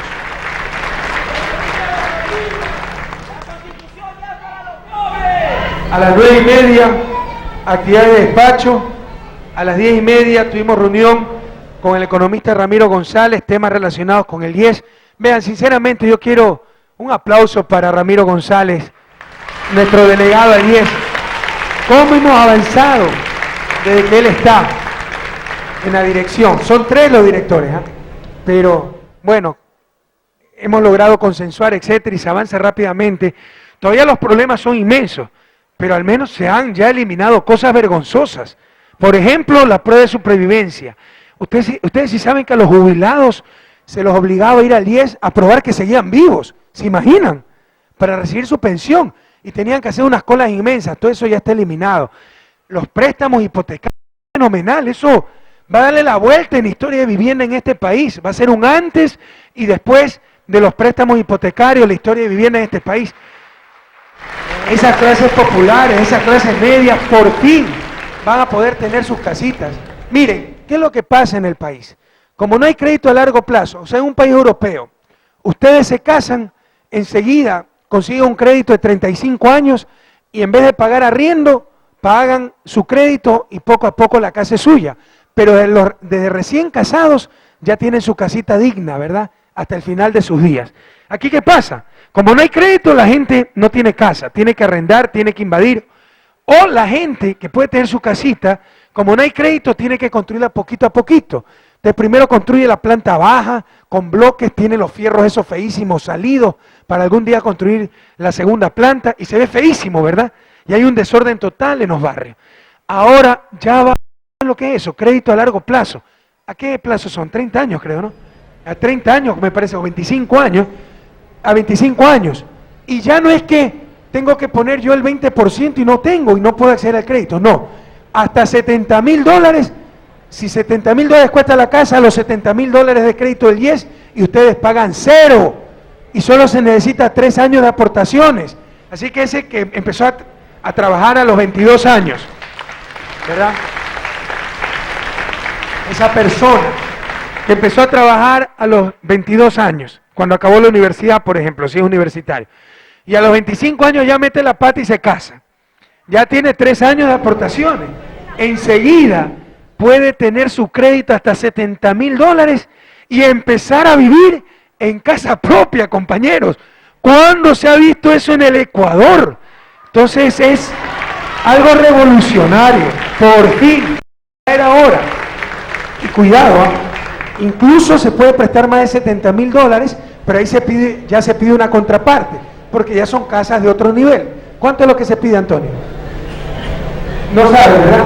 Pero ya se pide una pequeña contraparte, 20%, qué sé yo, ¿verdad? Pero se puede prestar, todo depende de la capacidad de pago y los aportes, hasta $150,000, $160,000, es decir, estamos hablando hasta casas de clase media alta y hasta para pelucones, ¿verdad? Hasta casas en la puntilla. Ya vamos a sacar más botitos en la puntilla, qué alivio. Entonces hay casas, hay préstamos desde los pobres hasta clase alta, hasta $70,000, 0 contraparte.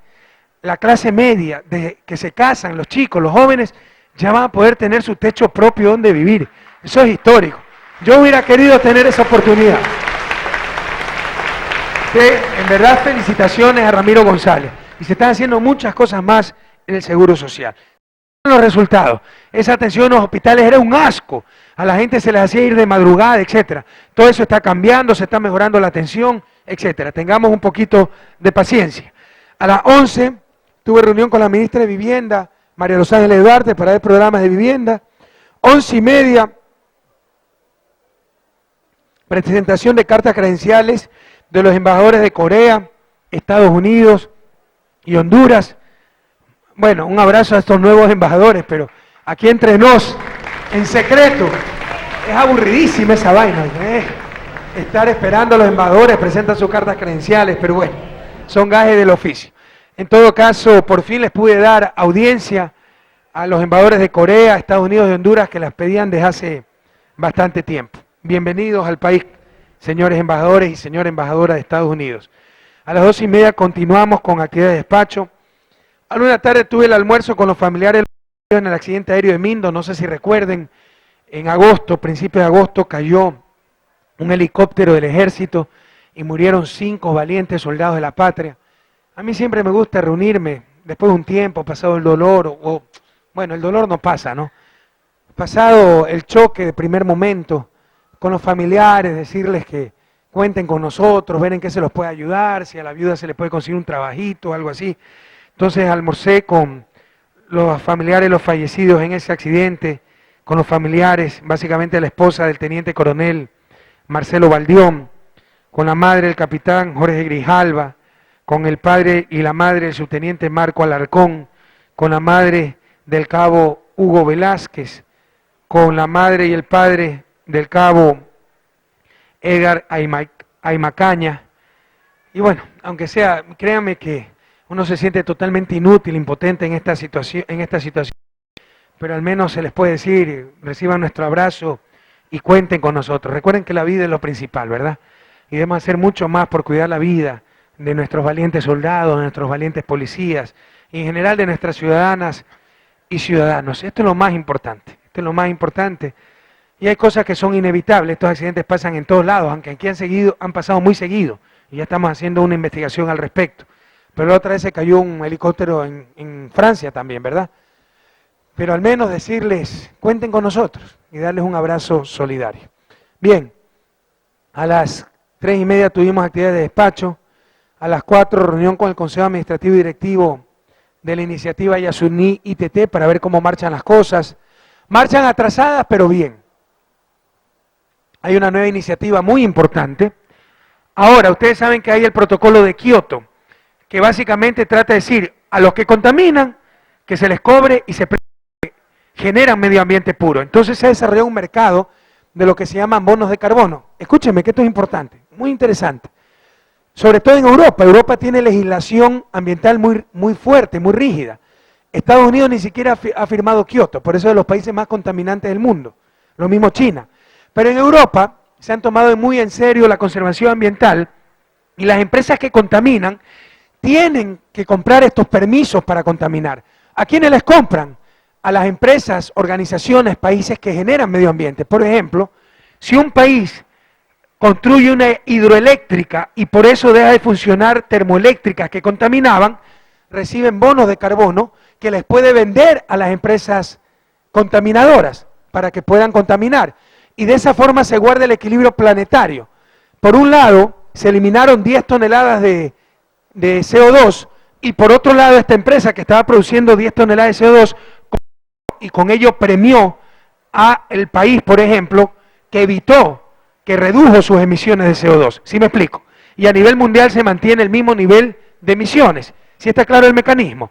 Bueno, Ecuador no ha aprovechado ese mecanismo, ya ha dado la orden de empezar a aprovecharlo. Pero ya está el post-Kioto, los bonos de segunda generación, donde también se premia el haber evitado contaminación. Por ejemplo, Kioto premia a los países que forestan, porque genera medio ambiente. Pero los países que hemos mantenido nuestros bosques no recibimos nada. Entonces el mayor incentivo para nosotros era cortar el bosque, volverlo a sembrar, y ahí se recibíamos el premio de Kioto. ¿Sí está claro? Para evitar eso, con los nuevos bonos ahora se premia, los bonos post-Kioto, se premia a los países que conservaron sus bosques, es decir, se premia la deforestación evitada. Ahí Ecuador, ya tenemos los planes, etcétera, va a ganar muchísimo. Nosotros estamos haciendo un programa de socios forestales donde se les va a pagar a las comunidades indígenas, afroecuatorianas, para que sean los guardabosques, y eso lo reconoce Kioto. Pero falta un pasito adicional, que Kioto reconozca la contaminación evitada, no solo la deforestación evitada. Con ese paso ya pudieran reconocer la iniciativa ITT. No sacamos el petróleo, pero dennos el premio por no haber contaminado. ¿Sí me explico? Entonces estamos en esa nueva iniciativa y negociaciones con la Comunidad Europea para que reconozca no solo la deforestación evitada, sino la contaminación evitada y los bonos que se van a llamar certificados de garantía del Yasuní, bonos CGY, que vamos a emitir como país. Entonces, ojalá resulte, si resulta esta iniciativa, serán miles de millones para el país sin tener que explotar petróleo. Ese es el gobierno de la Revolución Ciudadana, compañeros. De todo esto hablamos, ya vamos a mandar una misión la próxima semana a Europa, sobre todo a Alemania, Noruega y España, para que empiece a impulsar esto en los parlamentos europeos, que reconozcan nuestros bonos certificados de garantía del Yasuní, CGY, por contaminación evitada. ¿Y cuál es la garantía? El petróleo. Si llegamos a sacar petróleo, nos incautan ese petróleo. El compromiso es no explotar el petróleo, pero recibir una compensación, un premio, por haber evitado la contaminación. ¿Sí está clara la idea, no? Es una idea muy interesante y revolucionaria. En algunas cosas estamos liderando a nivel mundial, compañeros. Lo que pasa es que las buenas noticias no son noticias para nuestra prensa. O como me dijo un amigo, las buenas noticias hay que pagar para que salgan, las malas noticias salen gratis, no se preocupen, ¿no? Bien, 5:45, tuvimos reunión con el ministro Pedro Páez y todo el equipo económico para tratar sobre la crisis financiera de los Estados Unidos, el gran fracaso del capitalismo mundial, el papelón en que ha caído la economía de mercado más del mundo, ¿no? Porque el mercado no es que, bueno, que se arreglen entre compradores, vendedores, entre demandantes, oferentes y que el Estado no se meta. ¿Acaso ese no era el mensaje, verdad? Ahorita quiebran los bancos y resulta que el gobierno de Estados Unidos, es decir, los contribuyentes norteamericanos, tienen que pagar la mala conducta de los banqueros y se realiza el salvataje bancario más grande de la historia de la humanidad. Algo similar a lo que pasó en el 99, donde mientras tenían ganancias, no se metan, libre mercado, como ahora, como antes de este gobierno, cuando los banqueros estaban recontra prósperos, nadie se meta, libre mercado. Pero cuando quebraron, ahí sí, venga Estado, vengan todos los ecuatorianos a pagarnos nuestra irresponsabilidad, nuestra corrupción. Esa es la corruptela, la trampa, la inconsistencia de estos supuestos predicadores de la economía de mercado. Pero créanme que lo que ha ocurrido en Estados Unidos es muy grave, porque no es una crisis así nomás. Yo creo que en realidad es el colapso de todo un sistema, de décadas de descuido, que pueden ser décadas de la Segunda Guerra Mundial, donde se dio tanto impulso al neoliberalismo, al mercado, a la economía capitalista, y está colapsando esa economía capitalista. No lo digo solo yo, lo dice incluso el ministro de Economía de Alemania. O sea, esto es el fin de una era. Hay que revisar las cosas, hay que sentarse a ver qué es lo que hay que cambiar. No hay que limitarse solo a dar la plata, 700.000 millones de dólares, sino a ver qué hay que reformar porque esto no funciona más. Bueno, yo no sé dónde sacaron que yo he dicho que no me importa la crisis, que no va a afectar a Estados Unidos. No, yo lo que dije, ojalá llegue el día en que América Latina sea tan soberana, que dependamos tanto de nuestras propias fuerzas, que no nos interese qué pase o deje pasar en Estados Unidos. Pero por supuesto, como profesionales de economía que somos, que estamos atentos a la crisis, viendo escenarios, etcétera. Entonces esta reunión fue para analizar en mayor profundidad la crisis. No es tan sencillo. Hay gente que habla porque tiene... Pero, por ejemplo, las consecuencias de esta crisis en Latinoamérica dependen crucialmente de qué haga Estados Unidos. Si deja que sube la tasa de interés, si la mantiene igual, en consecuencia se deprecia el dólar o se aprecia, etcétera, ¿no? Hay que ver por dónde van los tiros. Bueno, hicimos un análisis muy pormenorizado. A nivel fiscal, la única consecuencia va a ser que se va a ver un poco restringido el financiamiento. Como no tenemos problema de financiamiento, no va a haber mayor impacto fiscal para el país. A nivel financiero, la banca tiene más de 4.000 millones de dólares fuera del país, pese al impuesto de salida de capitales, nos han seguido sacando plata, porque hay una gran liquidez y hay dinamismo económico, hay ingresos. En todo caso, esas carteras están muy bien controladas por la superintendencia de bancos y bastante bien diversificadas, así que en principio tampoco hay problema, aunque siempre hay un riesgo, ¿verdad? El banco Wachovia, que tanto querían nuestros banqueros, querían que pongamos la reserva allá y tantas cosas, ¿verdad? Ese banco tenía calificación A y quebró, o sea, siempre hay un riesgo de tener la plata fuera del país, pero en principio esos portafolios están bien diversificados, o sea, no se puede adivinar el futuro, pero en principio están bastante bien protegidas esas inversiones bancarias fuera del país. Y a nivel real, a nivel productivo, básicamente los golpeados son los sectores que no han diversificado mercados. ¿Se acuerdan los que nos querían meter en el Tratado de Libre Comercio apostándoles todo a Estados Unidos? ¿Se acuerdan? Estaríamos liquidados en este momento con la crisis de Estados Unidos. Nunca es bueno meter todos los huevos en la misma canasta, ¿verdad? En todo caso, hay tres sectores que tienen mucha concentración de sus ventas en el mercado de Estados Unidos, donde el ingreso está cayendo, en consecuencia van a comprar menos al exterior y se van a ver afectados. Ese es el sector floricultor, el sector cacautero y el sector camaronero. Son los tres sectores que no han diversificado mucho mercado y la gran mayoría de esos mercados está en Estados Unidos, en una recesión. Entonces ya hemos mandado a nuestra ministra de Producción a conversar con esos sectores para ver cómo los apoyamos. Pero le insisto, en principio no habrá mayores efectos para el país. Sin embargo, hay que ver cómo evoluciona la crisis y cuáles son las respuestas de política de Estados Unidos. Por ejemplo, estas crisis por la mayor incertidumbre, etcétera, hacen que crezca la tasa de interés. Si la Federal Reserve, el Banco Central de Estados Unidos, interviene para que no suba la tasa de interés, porque eso aumenta la recesión, salen capitales, porque hay riesgo y baja tasa de interés. Y al salir capitales se deprecia el dólar. Lo estoy confundiendo, esto es una clase de economía, pero bueno. Al depreciarse el dólar, países como Ecuador, por un lado nos beneficiamos, aumenta la competitividad, por otro lado nos perjudicamos porque se encarecen importaciones, pero normalmente el efecto competitividad es mayor que el efecto inflación. Entonces podría hasta beneficiarnos la crisis. Todo depende de cómo reaccionen las autoridades monetarias y económicas de Estados Unidos. Entonces, todavía es muy pronto para ver todos los efectos de la crisis. Habrá que esperar un poquito, pero tengan calma, compañeros, que tenemos un equipo muy profesional de economistas en el gobierno, empezando modestia aparte desde el propio presidente, y estamos tomando todas las medidas del caso para protegernos ante la crisis. Bien, a las 6:30 tuvimos actividad personal, de despacho básicamente.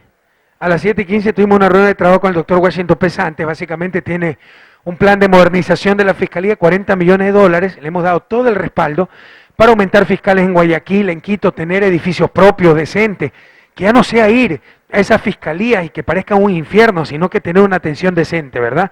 El señor fiscal de la Nación está haciendo un excelente trabajo y le estamos dando todo el apoyo para modernizar la Fiscalía. Sepan ustedes que Ecuador es uno de los países de Latina con menos fiscales por número de habitantes, por eso los delitos quedan en impunidad. Entonces estamos cambiando, vamos a cambiar toda esa situación, la Fiscalía es autónoma, pero nos ha pedido 40 millones de dólares para su proyecto de modernización y si los hay, se los vamos a dar con todo gusto. Dicho sea de paso, de aquí pasaré saludando por los amanes a una reunión a nivel nacional que tienen todos los fiscales del país.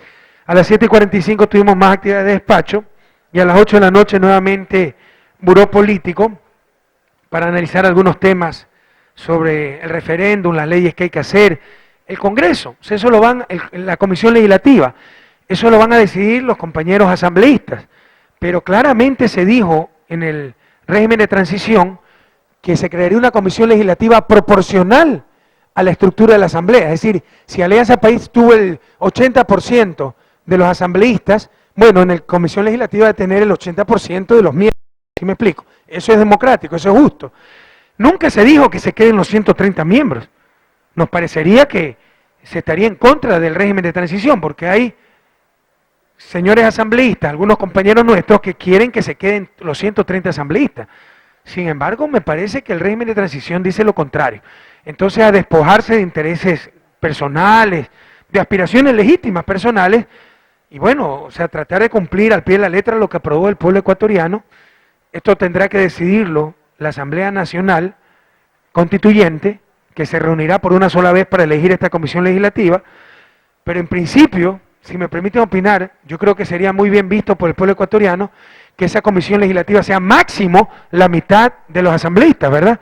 Es decir, que no nos cueste demasiado, que sea un organismo ágil, etcétera. Creo que se vería muy mal que se queden en la comisión legislativa los 130 asambleístas, y más aún, creo que el régimen de transición dice otra cosa, dice una comisión legislativa proporcional a la estructura de la Asamblea, no dice que se quede la Asamblea, pero por ahí hay algunos compañeros que intentan que se queden todos.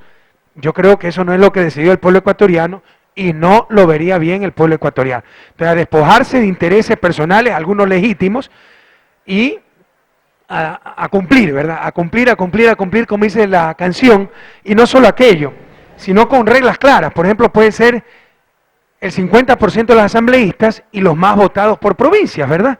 Entonces ahí no hay una regla general justa para que se quede 50% de los asambleístas, es decir, 65 asambleístas y no todos los asambleístas en esa comisión legislativa. Bien, a las 9 de la mañana, perdón, el día viernes viajamos a Quito a tempranas horas, porque a las 9 me pidieron que inaugure la Agenda Social de la Democracia para Argentina, en lo que es el tercer encuentro de expresidente de la región, un grupo coordinado por el expresidente Alejandro Toledo, un buen amigo, expresidente de Perú. Entonces, con todo gusto acepté la invitación, participaban Vicente Fox de México, qué pequeño que es el mundo, ¿no? Porque este señor la otra vez, sin conocerme de México, habló pestes de mí, ¿no? Que populista, que de todo, ¿no? Y cuando me preguntaron de mi visita en México, ¿qué opina de las expresiones de Vicente Fox? Dije sencillamente, mire, no acostumbro a debatir con gerentes de la Coca-Cola, ¿no? Para mí Vicente fue un gerente de la Coca-Cola, básicamente. Usted estaba ahí, este señor, pero bienvenido a nuestra patria. Fernando de la Rúa, expresidente argentino, Nicolás Ardito, expresidente de Panamá, Ricardo Maduro, expresidente de Honduras, Ernesto Samper, muy interesante Ernesto Samper, expresidente de Colombia, Rodrigo Carazo, expresidente de Costa Rica, Carlos Mesa, también un tipazo, expresidente de Bolivia, Alejandro Toledo, expresidente de Perú, y Gustavo Novoa, expresidente de Ecuador. Entonces un poco hablé sobre la agenda social Y bueno, criticando mucho el neoliberalismo, que vio la agenda social como asistencialismo para atender a los muertos y heridos del mercado. Vamos al mercado, la tan cacareada competitividad. ¿Qué competitividad hay en un país como Ecuador? ¿Qué competitividad ustedes le pueden hacer a Álvaro Noboa, por favor? Entonces, ¿para qué nos engañamos? Entonces, sencillamente la ley del más fuerte, ¿verdad? Entonces, ¿cómo se enfocó la agenda social en América Latina? Impongamos el mercado, la competencia, la lucha del más fuerte. Y los perdedores, ahí démosles una caridad, ahí démosles pues un bonito desarrollo humano, un bonito la vivienda, para que no se quejen, para que no lloren mucho, ¿verdad? Hay que cambiar esa mentalidad. La agenda social no puede ser parche de la agenda económica. No hay buena política económica sin buena política social. La cuestión social debe ser un eje transversal de las políticas públicas y no se debe buscar dar igualdad, sino que se debe buscar justicia y oportunidades. Por ejemplo, acceso al crédito, creación de nuevas empresas, microempresas, defensa de esas pequeñas microempresas, apoyo al Estado, como el programa Milando del Desarrollo, es decir, uniformes que da el Estado, pero hechos por pequeños talleres artesanales. Eso es una verdadera agenda social. Entonces, todo eso les explicamos y también le dijimos, pues no, en ese mensaje que no se engañen, que el desarrollo no es una cuestión técnica, que la deben manejar tecnócratas, deben manejar a hombres políticos con una visión integral. Y el desarrollo también es un cambio en la relación de poder. Mientras exista la misma relación de poder en América Latina, donde unas pequeñas oligarquías han estado acostumbradas a dominarnos, e incluso a tener privilegios en detrimento de las grandes mayorías, no habrá desarrollo, pues habrá caridad. Si nos va bien, unas cuantas migajas.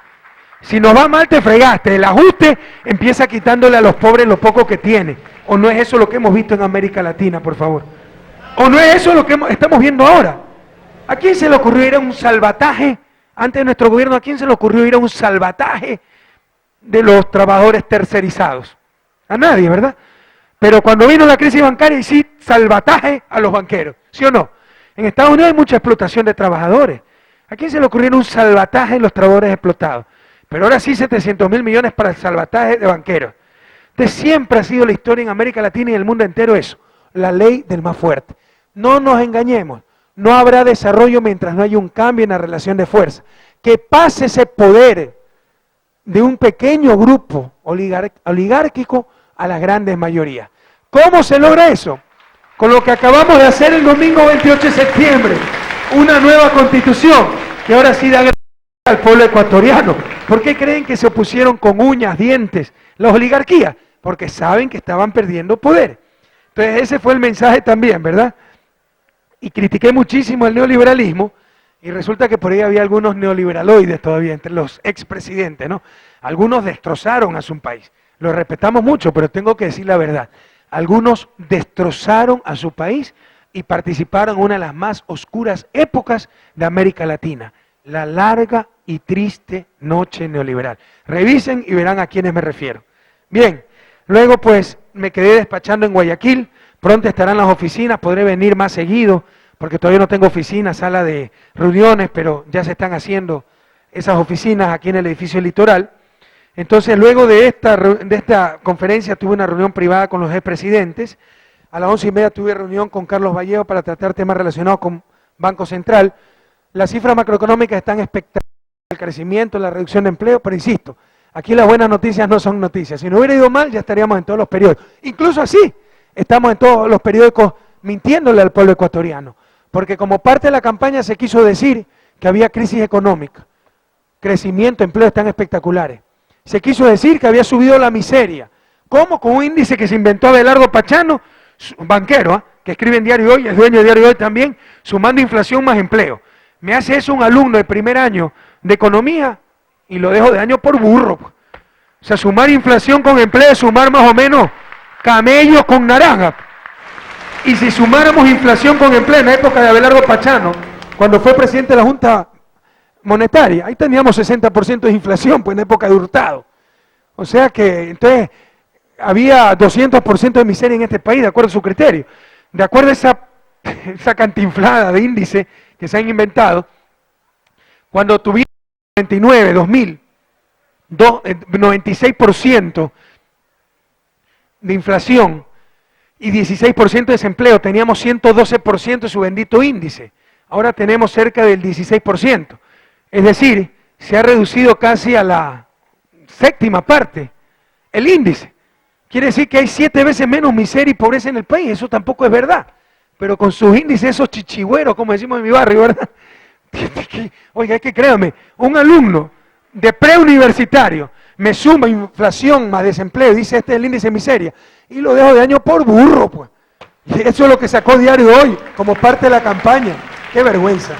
Acuérdense que también nos sacaron la corrupción en base a 10 encuestas empresarios. Pregúntele pues a Jody Ginata y va a decir que hay mayor corrupción en este país. Porque es enemiga del gobierno y seguramente porque ya no es parte de la fiesta, ¿verdad? Como antes sí era. No, porque cuidado, que toda esa gente, así festín que se llevó en peso nuestros recursos naturales, nuestro patrimonio, etc.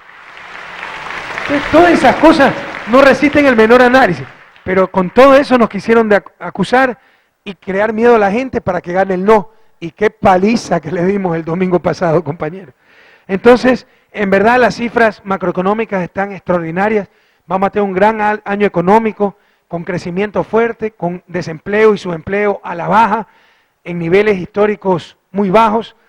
Estamos controlando la inflación, esto tampoco se lo dice, pero este mes de septiembre hemos tenido inflación que en septiembre del 2007 ya se está estabilizando los precios, fruto de que está bajando la inflación internacional, pero también de las medidas que tomó el gobierno. Bueno, de todo eso conversamos con Carlos Vallejo. A las 11:50 tuvimos reunión con Alexis Mera, asesor jurídico de la presidencia, con Semplades, para ver la priorización de leyes que deben ser enviadas a la Comisión Legislativa, actividades de despacho.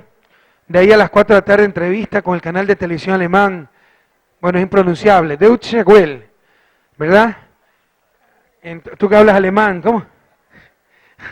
Sobre el reciente referéndum constitucional, perspectivas que se abren, etcétera. A las 4:30 tuvimos un taller sobre regularización de las camaroneras. Esto es importante. Este país ha sido tierra de nadie, la tierra de anarquía, la tierra del más sabido. 40% de las camaroneras son ilegales, no tienen permisos, han cogido terrenos de playas, bahías que pertenecen al pueblo ecuatoriano y han estado acostumbradas a vivir en impunidad. Bueno, señores, lamento decirles que se les acabó la fiesta.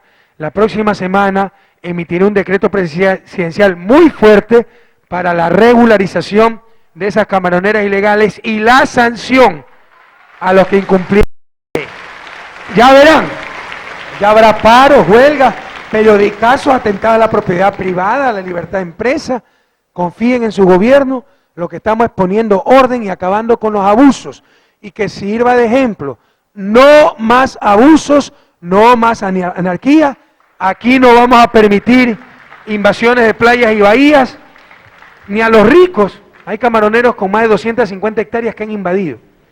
Ni tampoco a los pobres. Eso nos hace daño a todos, incluso a los pobres.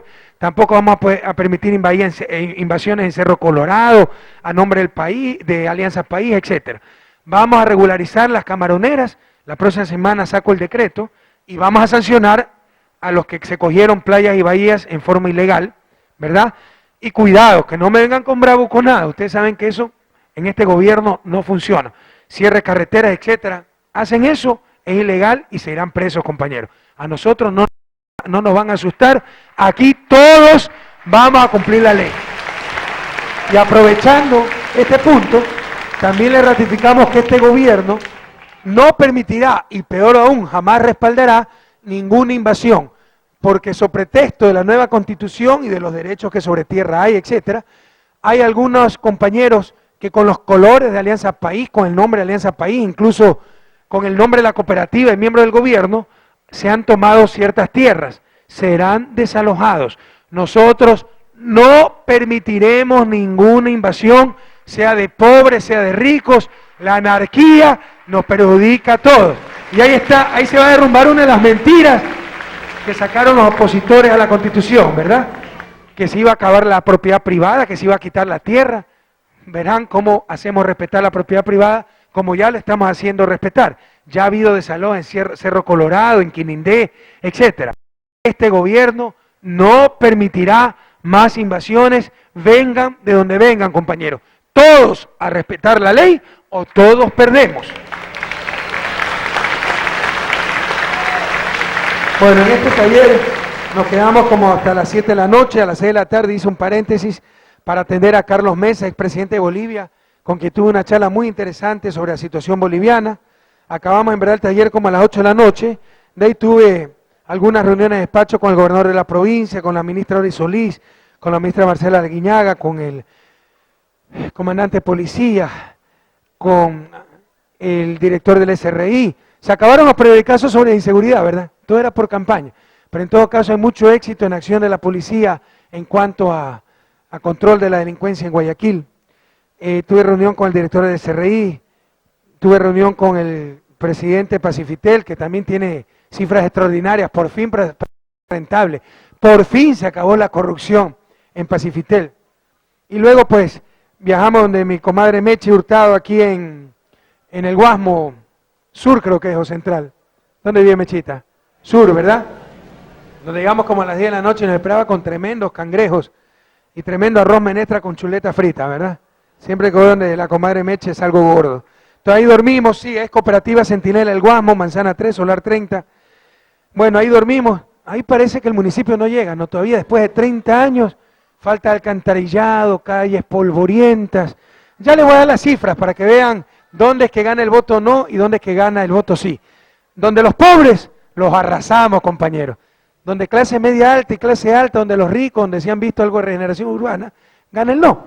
Bueno, intentaremos ganar en todos los sectores, pero nos interesa ganar mucho más con los pobres, compañeros. Por eso estamos, por los pobres, no por los ricos. Dormido de mi comadre Meche. Hoy de mañana hemos tenido algo lindísimo. A las 8 de la mañana fui en desayuno, visita al hogar Calderón Ailuardo. Qué lindas niñas, más de 100 niñas, pero que todas bien teniditas, bien formaditas, muy educaditas, lindísimas, que son ayudadas. Ese hospicio, ese asilo es de la Junta de Beneficencia y trabajan ahí las madres del Verbo encarnado, argentinas, brasileñas, ecuatorianas. Yo siempre admiro la labor de todas esas comunidades religiosas porque es una labor callada, sin reconocimiento público, pero qué bien que hacen a todo el país, ¿verdad? Muchísimas gracias, queridas madres, muchísimas gracias a la Junta de Beneficencia de Guayaquil, muchísimas gracias, queridas niñas del asilo Calderón Ailuardo. Qué lindo momento que pasé, qué bonitas, qué educaditas. Estudien, prepárense. Cuando se gradúen, se puedan ser monjitas y seguir ayudando como ustedes fueron ayudando. Las niñas pueden estudiar, pueden servir de diferentes posiciones como profesionales, como costureras, como diferentes oficios. Algunas, si es masoquista, puede ser hasta presidente de la República del Ecuador. Ojalá una mujer pronto sea presidente de este país y hacer esto mucho mejor de lo que nosotros lo estamos haciendo. A todas las niñas, las madres, los miembros de la Junta de Beneficencia, del asilo Calderón Ailuardo, nuestro inmenso abrazo, muchas gracias por ese momento de tanta alegría que pasé y reciban nuestro total respaldo. Y ahora nos encontramos aquí, en este informe sabatino que es el número 89, ya llegamos casi a los 90. Bueno, quería hablarles de muchas cosas, vamos a cortar, déjenme referir a las elecciones porque cómo han estropeado los resultados electorales, los mismos de siempre. Ahora resulta que el ganador es Nebot. Si le hemos dado una paliza, compañeros, no sean caretas. Tengan un poco de vergüenza, tengan un poco de sangre en la cara. Nosotros somos humildes en la victoria, no hacemos leña el árbol caído, pero tampoco engañen, no sean descarados. A ver, primero, compañeros, quería agradecerles por esa increíble victoria que fue mucho más allá de lo esperado. Recuerden, no es la victoria de Rafael Correa. Créanme que yo no estoy atrás del poder. Ojalá se hagan primaria en Alianza País, ojalá encuentren a alguien más capaz, menos inútil que yo, para terciar en las elecciones presidenciales de febrero. Yo he cumplido con la principal obligación de campaña, con nuestro principal compromiso de campaña, que fue tener una nueva constitución para la República. Ahí está esa nueva constitución.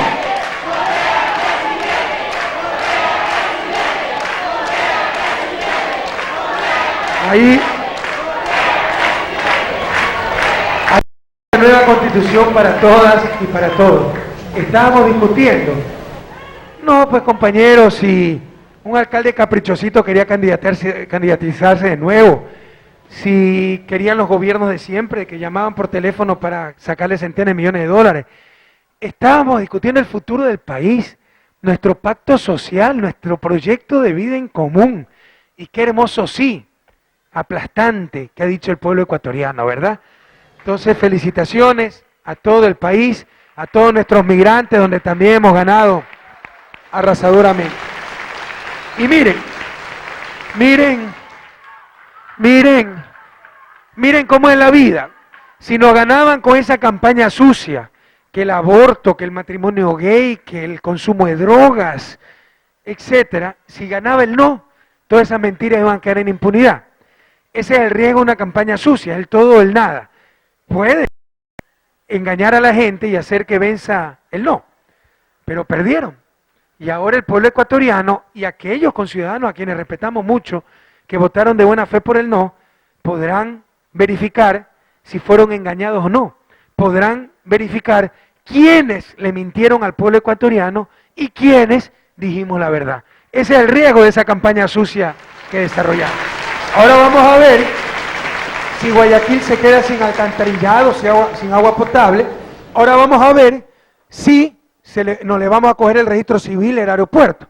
Entonces el alcalde de hoy dirá, no, es que yo no lo voy a permitir. Él sabe que no nos asusta con sus bravuconadas, ¿verdad? Entonces sabe que mintió y que jamás fue cierto lo que se dijo para engañar al país entero, pero sobre todo a los guayaquileños. Más rápido cae un mentiroso que un ladrón. Y por la boca es que muere el pez. Ahora hicieron esa campaña sucia desesperados para que gane el no, perdieron y ahora el pueblo ecuatoriano sabrá quién les mintió y quién les dijo la verdad, compañeros.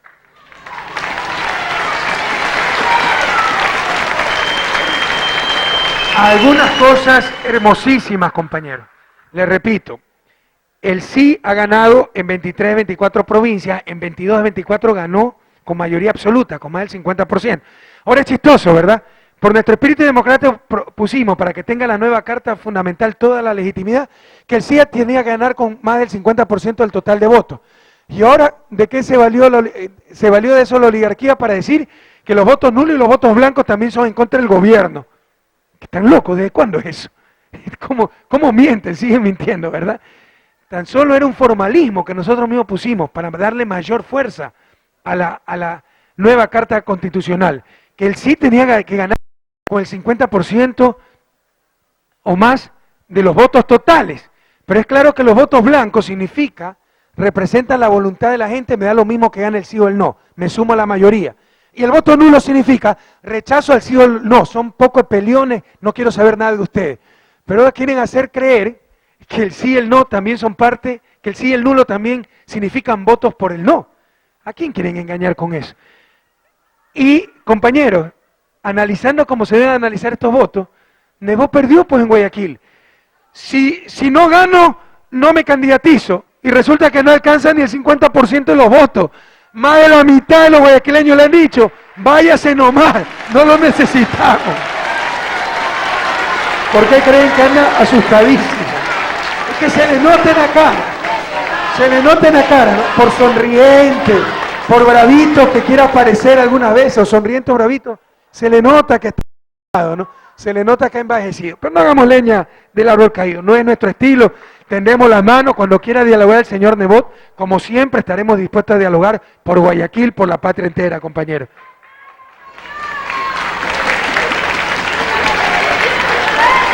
A ver, les repito, el sí gana en 23 de las 24 provincias, ganó en los migrantes de América Latina, en los migrantes de Europa, en los migrantes, de Estados Unidos, ganó en 203 de los de 121 cantones del país y ganó en 1100 de las 1180 parroquias del país y ganó con el 64% de los votos válidos y con más del 64% de los votos totales y con más del 69%, le doy la cifra exacta, de los votos totales, casi el 70% de los votos totales. Eso, aquí en Guayaquil, en Loja, en Quito, en Ecuador, en Perú, en Colombia, en Bolivia, en Estados Unidos, en China, la Conchinchina, en Marte, se llama paliza, compañero. Paliza. Y ahora la oligarquía guayaquileña anda celebrando y quieren hacer un festival. Vayan al festival, porque tienen bastante plata, va a ser bien bonito el festival. Pero después que se vayan a un tratamiento psiquiátrico, oiga, durante las elecciones, amarcados de negro, de luto, ¿se acuerdan? Le metemos una paliza, ahora van a hacer un festival. ¡Qué bonito! Nos alegra mucho ayudarlos. Nos comprometemos a seguirle metiendo palizas electorales para que salgan de la depresión que tenían en las elecciones. ¿Qué les parece? Bueno, cosas lindas, cosas hermosas. Créanme que para mí esto me alegró mucho. Le pedí a Dios por esto. Era un anhelo muy profundo. ¿Se acuerdan de Dayuma? Parroquia del Cantón Coca, provincia de Orellana, donde también ganó el sí. ¿Se acuerdan de Dayuma? ¿Se acuerdan todo lo que se inventó la prensa corrupta? Que dijo que había habido una represión brutal de la fuerza pública y llegaron a sacar un tipo desfigurado, que era desfigurado por un accidente que había tenido hace 10 años. Y lo sacaron como desfigurado por la represión de los militares. Resulta que los 8 heridos de bala y de animitazo fueron policías y militares, pero una prensa corrupta, mentirosa, para querer atacar al gobierno y ciertos partidos y ciertos grupos supuestamente sociales y todas esas cosas, dijeron que había habido una represión brutal y se inventaron eso, ¿verdad? Dayuma es una parroquia muy pequeña. ¿Cuántas personas tendrá? 6.000 personas. 6.000 en total, tal vez. Menos votantes todavía, ¿no? Si pueden, averígüenme cuál es el total del padrón en Dayuma. Si ha habido una represión tan brutal, seguramente el gobierno debió perder 10-1, ¿verdad? ¿Sí estamos de acuerdo o no? ¿Saben quién ganó en Dayuma? Y con el 51%, el sí, compañeros. Vencimos en la parroquia Dayuma. Ojalá que tengan la decencia ciertos medios de comunicación de reconocer ante el país cómo mintieron, cómo quisieron engañar, cómo utilizaron algo tan doloroso que fue tener que utilizar la fuerza pública para liberar nuestros pozos petroleros, liberar los caminos bloqueados. Ustedes creen que eso nos gusta, pero sabremos hacer cumplir la ley. Vencimos en Dayuma. Gracias, Dayuma del alma. ¡Qué bofetada le has dado a tanta mentira y tanta corrupción de ciertos periodistas y ciertos medios de comunicación que se inventaron una represión, brutal represión, ¿se acuerdan? En Dayuma. Averígüeme cuántos votantes tiene Dayuma, por favor. Bueno, ¿se acuerdan? Perdimos en Quinsaloma la elección de alcaldes. Quinsaloma, nuevo cantón de provincia de Los Ríos, creo que fue abril, mayo la elección, y perdimos por 60 votos porque se dividió Alianza País y ganó la lista 3 de Sociedad Patriótica y los diarios, los comentaristas. Empieza el principio del fin, la gente se está despertando. Una lección para el gobierno. Y en verdad era que se habían peleado nuestros candidatos y nuestros militantes. Adivinen quién ganó en Quinsaloma. Y recuerden que Lucio Gutiérrez hizo campaña por el no. Y adivinen con cuánto ganamos. Si la memoria no me falla, con el 67%. Una paliza le metimos en Quinsaloma. Quinsaloma siempre ha estado con el gobierno, así que un inmenso abrazo a Quinsaloma. Pero sí ven cómo se le derrumba todas las mentiras que se crean los medios de comunicación. Como ya les dije, estoy preocupadísimo, porque perdimos en San Borondón el sí 42%, el no 47%. Pero hay dos juntas receptoras del voto. La de San Borondón, donde vota, ellos lo dicen así, el San Borondón Pepa, el Montubio, los que siempre han vivido ahí, ¿verdad? En ese San Borondón ganamos 56 el sí, 35 el no. Pero el San Borondón Pelucón, la junta receptora de votos en la puntilla, el sí 11% y el no 84%. ¿Por qué será? Oye, estoy preocupadísimo. ¿Por qué será que los pelucones no me quieren? Gracias, Pelucolandia, esto nos demuestra que estamos por el camino correcto. Pero no se preocupen, nosotros somos un gobierno de todas y de todos. Así que también somos de ustedes, gobierno. Lo que pasa es que ustedes ya tienen alcantarillado, agua potable, nunca le ha faltado eso, ¿verdad? Pese a que esos barrios de San Borondón solo tienen 10 años. Pero por ejemplo aquí a la parroquia Jimena, al Guasmo, le falta todo eso. Pese a que el Guasmo tiene más de 30 años de existencia. Así que nosotros vamos a estar sobre todo con los pobres, compañeros. Ustedes ya no mucho. Los ricos no necesitan quien los eduque, quien los sane, ya tienen su colegio privado, su clínica privada. No somos excluyentes, no nos necesitan.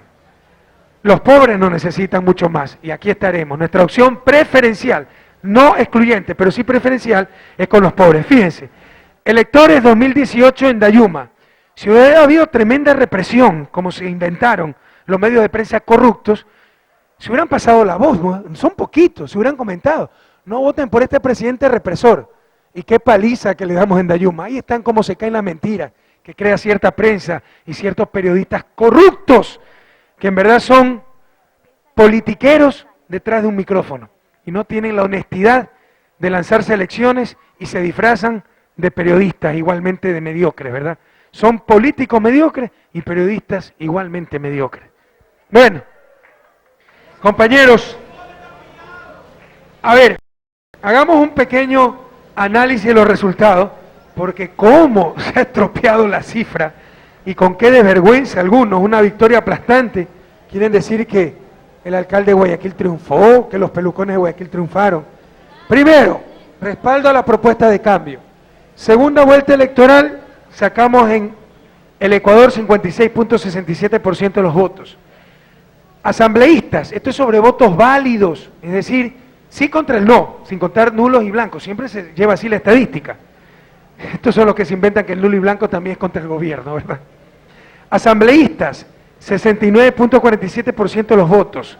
Referéndum 2008, pese a que ha sido la campaña más dura, con la peor campaña sucia, pese a que se metió cierta cúpula de la iglesia, que aquí en Guayaquil nos hizo mucho daño, porque hasta el domingo 28 de septiembre, de los púlpitos, hicieron campaña por el no, no seamos hipócritas, no nos engañemos, compañeros. Y eso explica la baja votación de las mujeres en Guayaquil, porque ustedes saben que las mujeres son más religiosas, iban a la misa de 7, de 8, de 9, 10, 11, 12, le decían, vota por el no le decían eso, la Constitución atenta contra los valores cristianos, abortiva, etcétera, y esas mujeres sobre todo iban temerosas a votar y votaban por el no. Pese a que tuvimos la oposición terrible de ciertas iglesias evangélicas, sobre todo aquí en Guayaquil, pese a que tuvimos la oposición terrible, inmoral, de muchos medios de comunicación, sobre todo los nacionales, donde en las últimas semanas nos sacaron que había crisis económica, que había incremento de la corrupción, que había incremento de la inseguridad, que había incremento de la miseria. ¿Se acuerdan que todo eso nos sacaron? Ha sido la campaña más dura que hemos tenido. Los votos válidos para la asamblea son 69.8% más, perdón, para el referéndum, más que lo que obtuvimos en la asamblea, compañeros. Le hemos dado una paliza a los de siempre.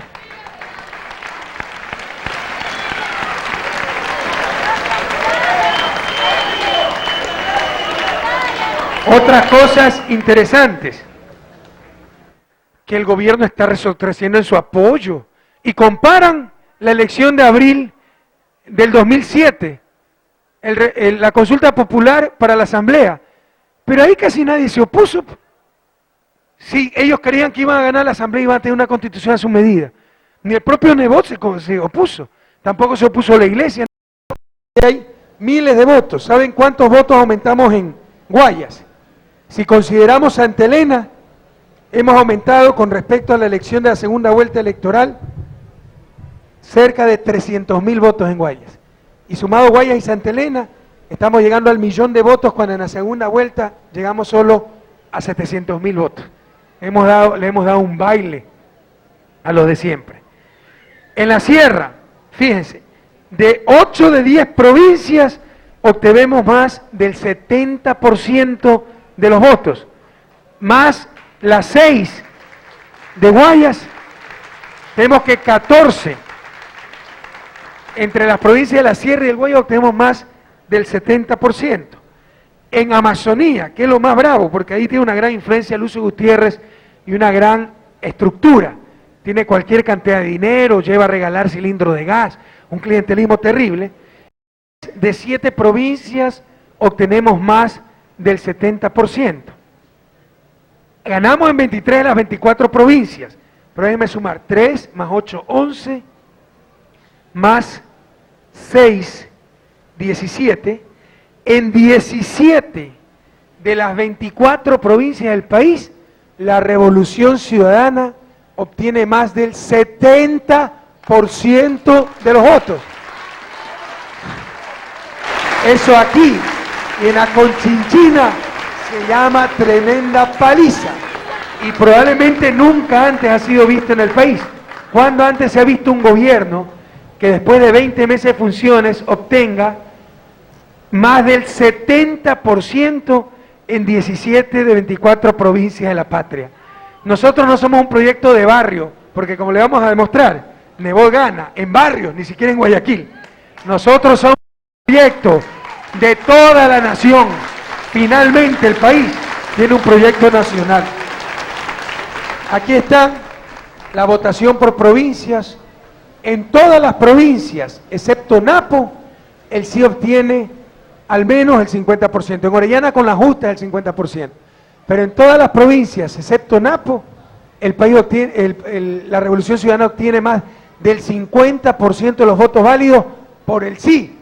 Eso aquí y en Aconchinchina se llama una paliza.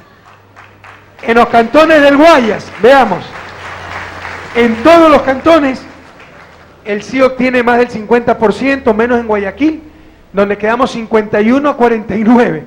Y algunos dicen que por eso ganaron. Le hemos dado un baile, compañeros. Y en San Borondón, donde nos ganan 52 a 48. Pero hay cantones, como ese Balao Querido, donde el sí obtiene 82%. Hay cantones como Yaguachi, donde se obtiene 75%. Colime, la tierra de mi abuelita, 76%. Isidro Ayora, 76%. Naranjal, 81%. Le damos un baile en todo Guaya. Todos esos proyectos de autonomía, separatismo, todas esas bravuconadas, se le derrumbaron. ¿Quién le va a parar bola con esta paliza que le damos en el propio Guaya, compañeros? Pero miren esto qué rico. Resultado del referéndum en las parroquias urbanas de Guayaquil.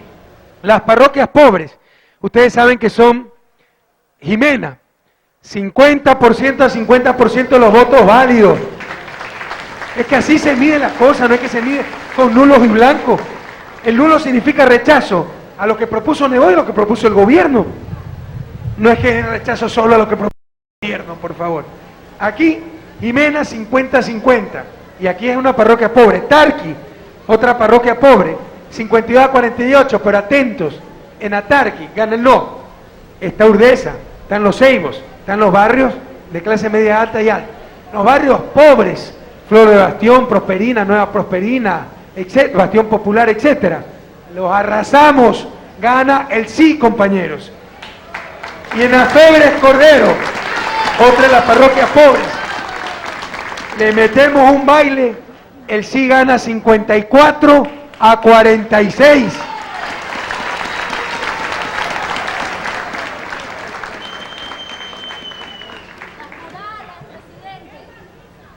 ¡Qué paliza! Quiero decirles que entre Afebres Cordero, la Tarqui, la Jimena, esos barrios pobres, ¿verdad? Estará el 60-70% del padrón de Guayaquil, ¿no? El resto repartidos en el centro, ¿no? Donde ha habido la regeneración. Y ahí, bueno, ninguno nos da paliza, tal vez el más bajo es Urdaneta con 57% por el no y 43% por el sí. Pero aquí una cosa interesantísima. Como ha dicho el alcalde, vamos a defender nuestro modelo de desarrollo, modelo exitoso que no alcanza ni el 50%. Modelo exitoso cuando 50% de la población guayaquileña no tiene alcantarillado, no tiene servicios básicos y tiene el agua potable más cara del país. Pero fíjense el modelo exitoso. Parroquias rurales de Guayaquil: Chongón, Progreso, Morro, Pascuales, Pozora, Punatenguel, 7. En 6 les damos un baile. Gana el sí, compañeros. Y solo prácticamente empatamos en el Morro, 51 a 9, porque el municipio sí se ha preocupado en los últimos meses del Morro. Antes nada se preocupaba el Morro. ¿Por qué? Porque se pusieron trompudos con Salinas, porque Santa Elena se declaró provincia, y apuntaron a playa, ¿verdad? Y el Morro es parroquia rural, de Guayaquil, pero queda muy cerca del Cantón Playa. De como la peluconería ya quiere ir a playas, a bañarse, a divertirse, ya no a Salinas, entonces también le dieron una lamidita de gato al Morro, están haciendo un malecón, me parece, un muelle, y la gente del Morro, como es sencilla, está agradecida, pero incluso nos ganan 51-49, pero por ejemplo Tenguel, mi Tenguel querido, 78-22, gana el sí. Puná, un inmenso abrazo a Puná, 64-36, Pozorja, 58-42, Pascuales querido, siempre fue dominio de lo social cristiano, ahora Pascuales está con la Revolución Ciudadana, 58-42, eso, 63-37, Chongón, 64-36, ¡qué baile! O sea, Nebo ha dicho, como él no ganó en Guayaquil, continuaremos con nuestro modelo de desarrollo y no haremos caso a la Constitución, ¿verdad? Bueno, tendrá que continuar con su modelo de desarrollo en 9 de octubre y Boyacá, porque el sí ganó en la Férez Cordero. Con ese mismo criterio, la Férez Cordero puede tener otro municipio, pues sí o no, porque el sí ha ganado en 6 de las 7 parroquias rurales. Con ese criterio de Nebot, que como ganó el no, que en verdad perdió, ¿eh? Tenemos un empate técnico, ya le voy a decir la cifra del no y el sí. Entonces, con ese criterio, la Constitución era satánica, como fueron engañados por muchos medios de comunicación. Esto nos brinda la oportunidad de demostrarle quién mintió y quién dijo la verdad. Así que todos bienvenidos a luchar por ese nuevo país.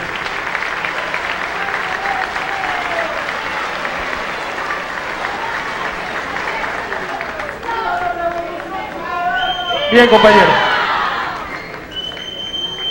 Bueno, compañeros, dos cositas adicionales. Bueno, lean la Constitución y verán que es tremendamente autonómica. Ya Quito, fíjense, sin tanto bla bla, el alcalde de Quito ya tiene el proyecto de Estatuto Autonómico del Distrito Metropolitano de Quito. Si la próxima Constitución, la Constitución que se ha aprobado, no es descentralizadora, no tiene autonomía, ¿cómo es que Quito puede presentar eso? Más rápido que hay un mentiroso que un ladrón. Señor Nebot, con humildad, póngase a hacer la nueva Constitución, el nuevo Estatuto Autonómico para darle autonomía al Distrito Metropolitano de Guayaquil, como lo permite la nueva Constitución de la República. Y felices fiestas, Guayaquil querido. El 9 de octubre es otra fiesta más de independencia y estaremos aquí. Y el 8 de octubre, el miércoles, vamos a hacer tremendo festival en homenaje a Guayaquil en la parroquia Febres Cordero, 29 de Oriente me parece, ¿verdad? ¿A qué hora, gobernador? 7:30 de la noche, un festival en honor y homenaje a Julio Jaramillo, ese gran guayaquileño que nos deleitó con su extraordinaria música, con su extraordinaria voz. Así que a las 7:30 de la noche, el próximo miércoles 8 de octubre, en homenaje a Guayaquil, tremendo festival aquí en A29 y Oriente. Así que fuerza, Guayaquil querido. Muchas gracias, Ecuador del alma, por esta victoria histórica impresionante. Un inmenso abrazo. Gracias, señor presidente. Hoy tenemos con nosotros a Emilia García. Ella es auxiliar de enfermería desde hace 30 años. Con su trabajo mantiene a sus hijos. Ella es madre soltera y vive en la cooperativa Virgen del Quinche del Guasmo Sur desde hace 25 años. Ella llegó desde la provincia de Los Ríos. Por favor, a los compañeros, vuelvan a sus sitios. Continúa el informe del señor presidente. Bienvenida.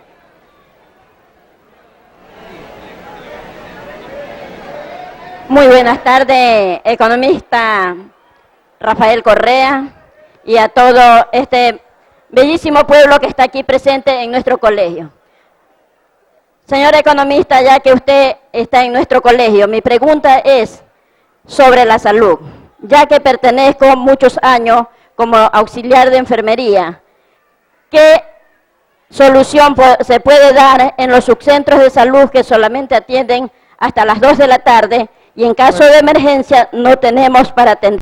La orden de aumentar la jornada de atención en sus centros y hospitales, porque cuando llegamos al gobierno, resulta que en los hospitales se atendía a consulta externa de 8 a 12 del día. ¿Saben por qué? Porque con la nueva ley, los médicos, su jornada laboral es 4 horas.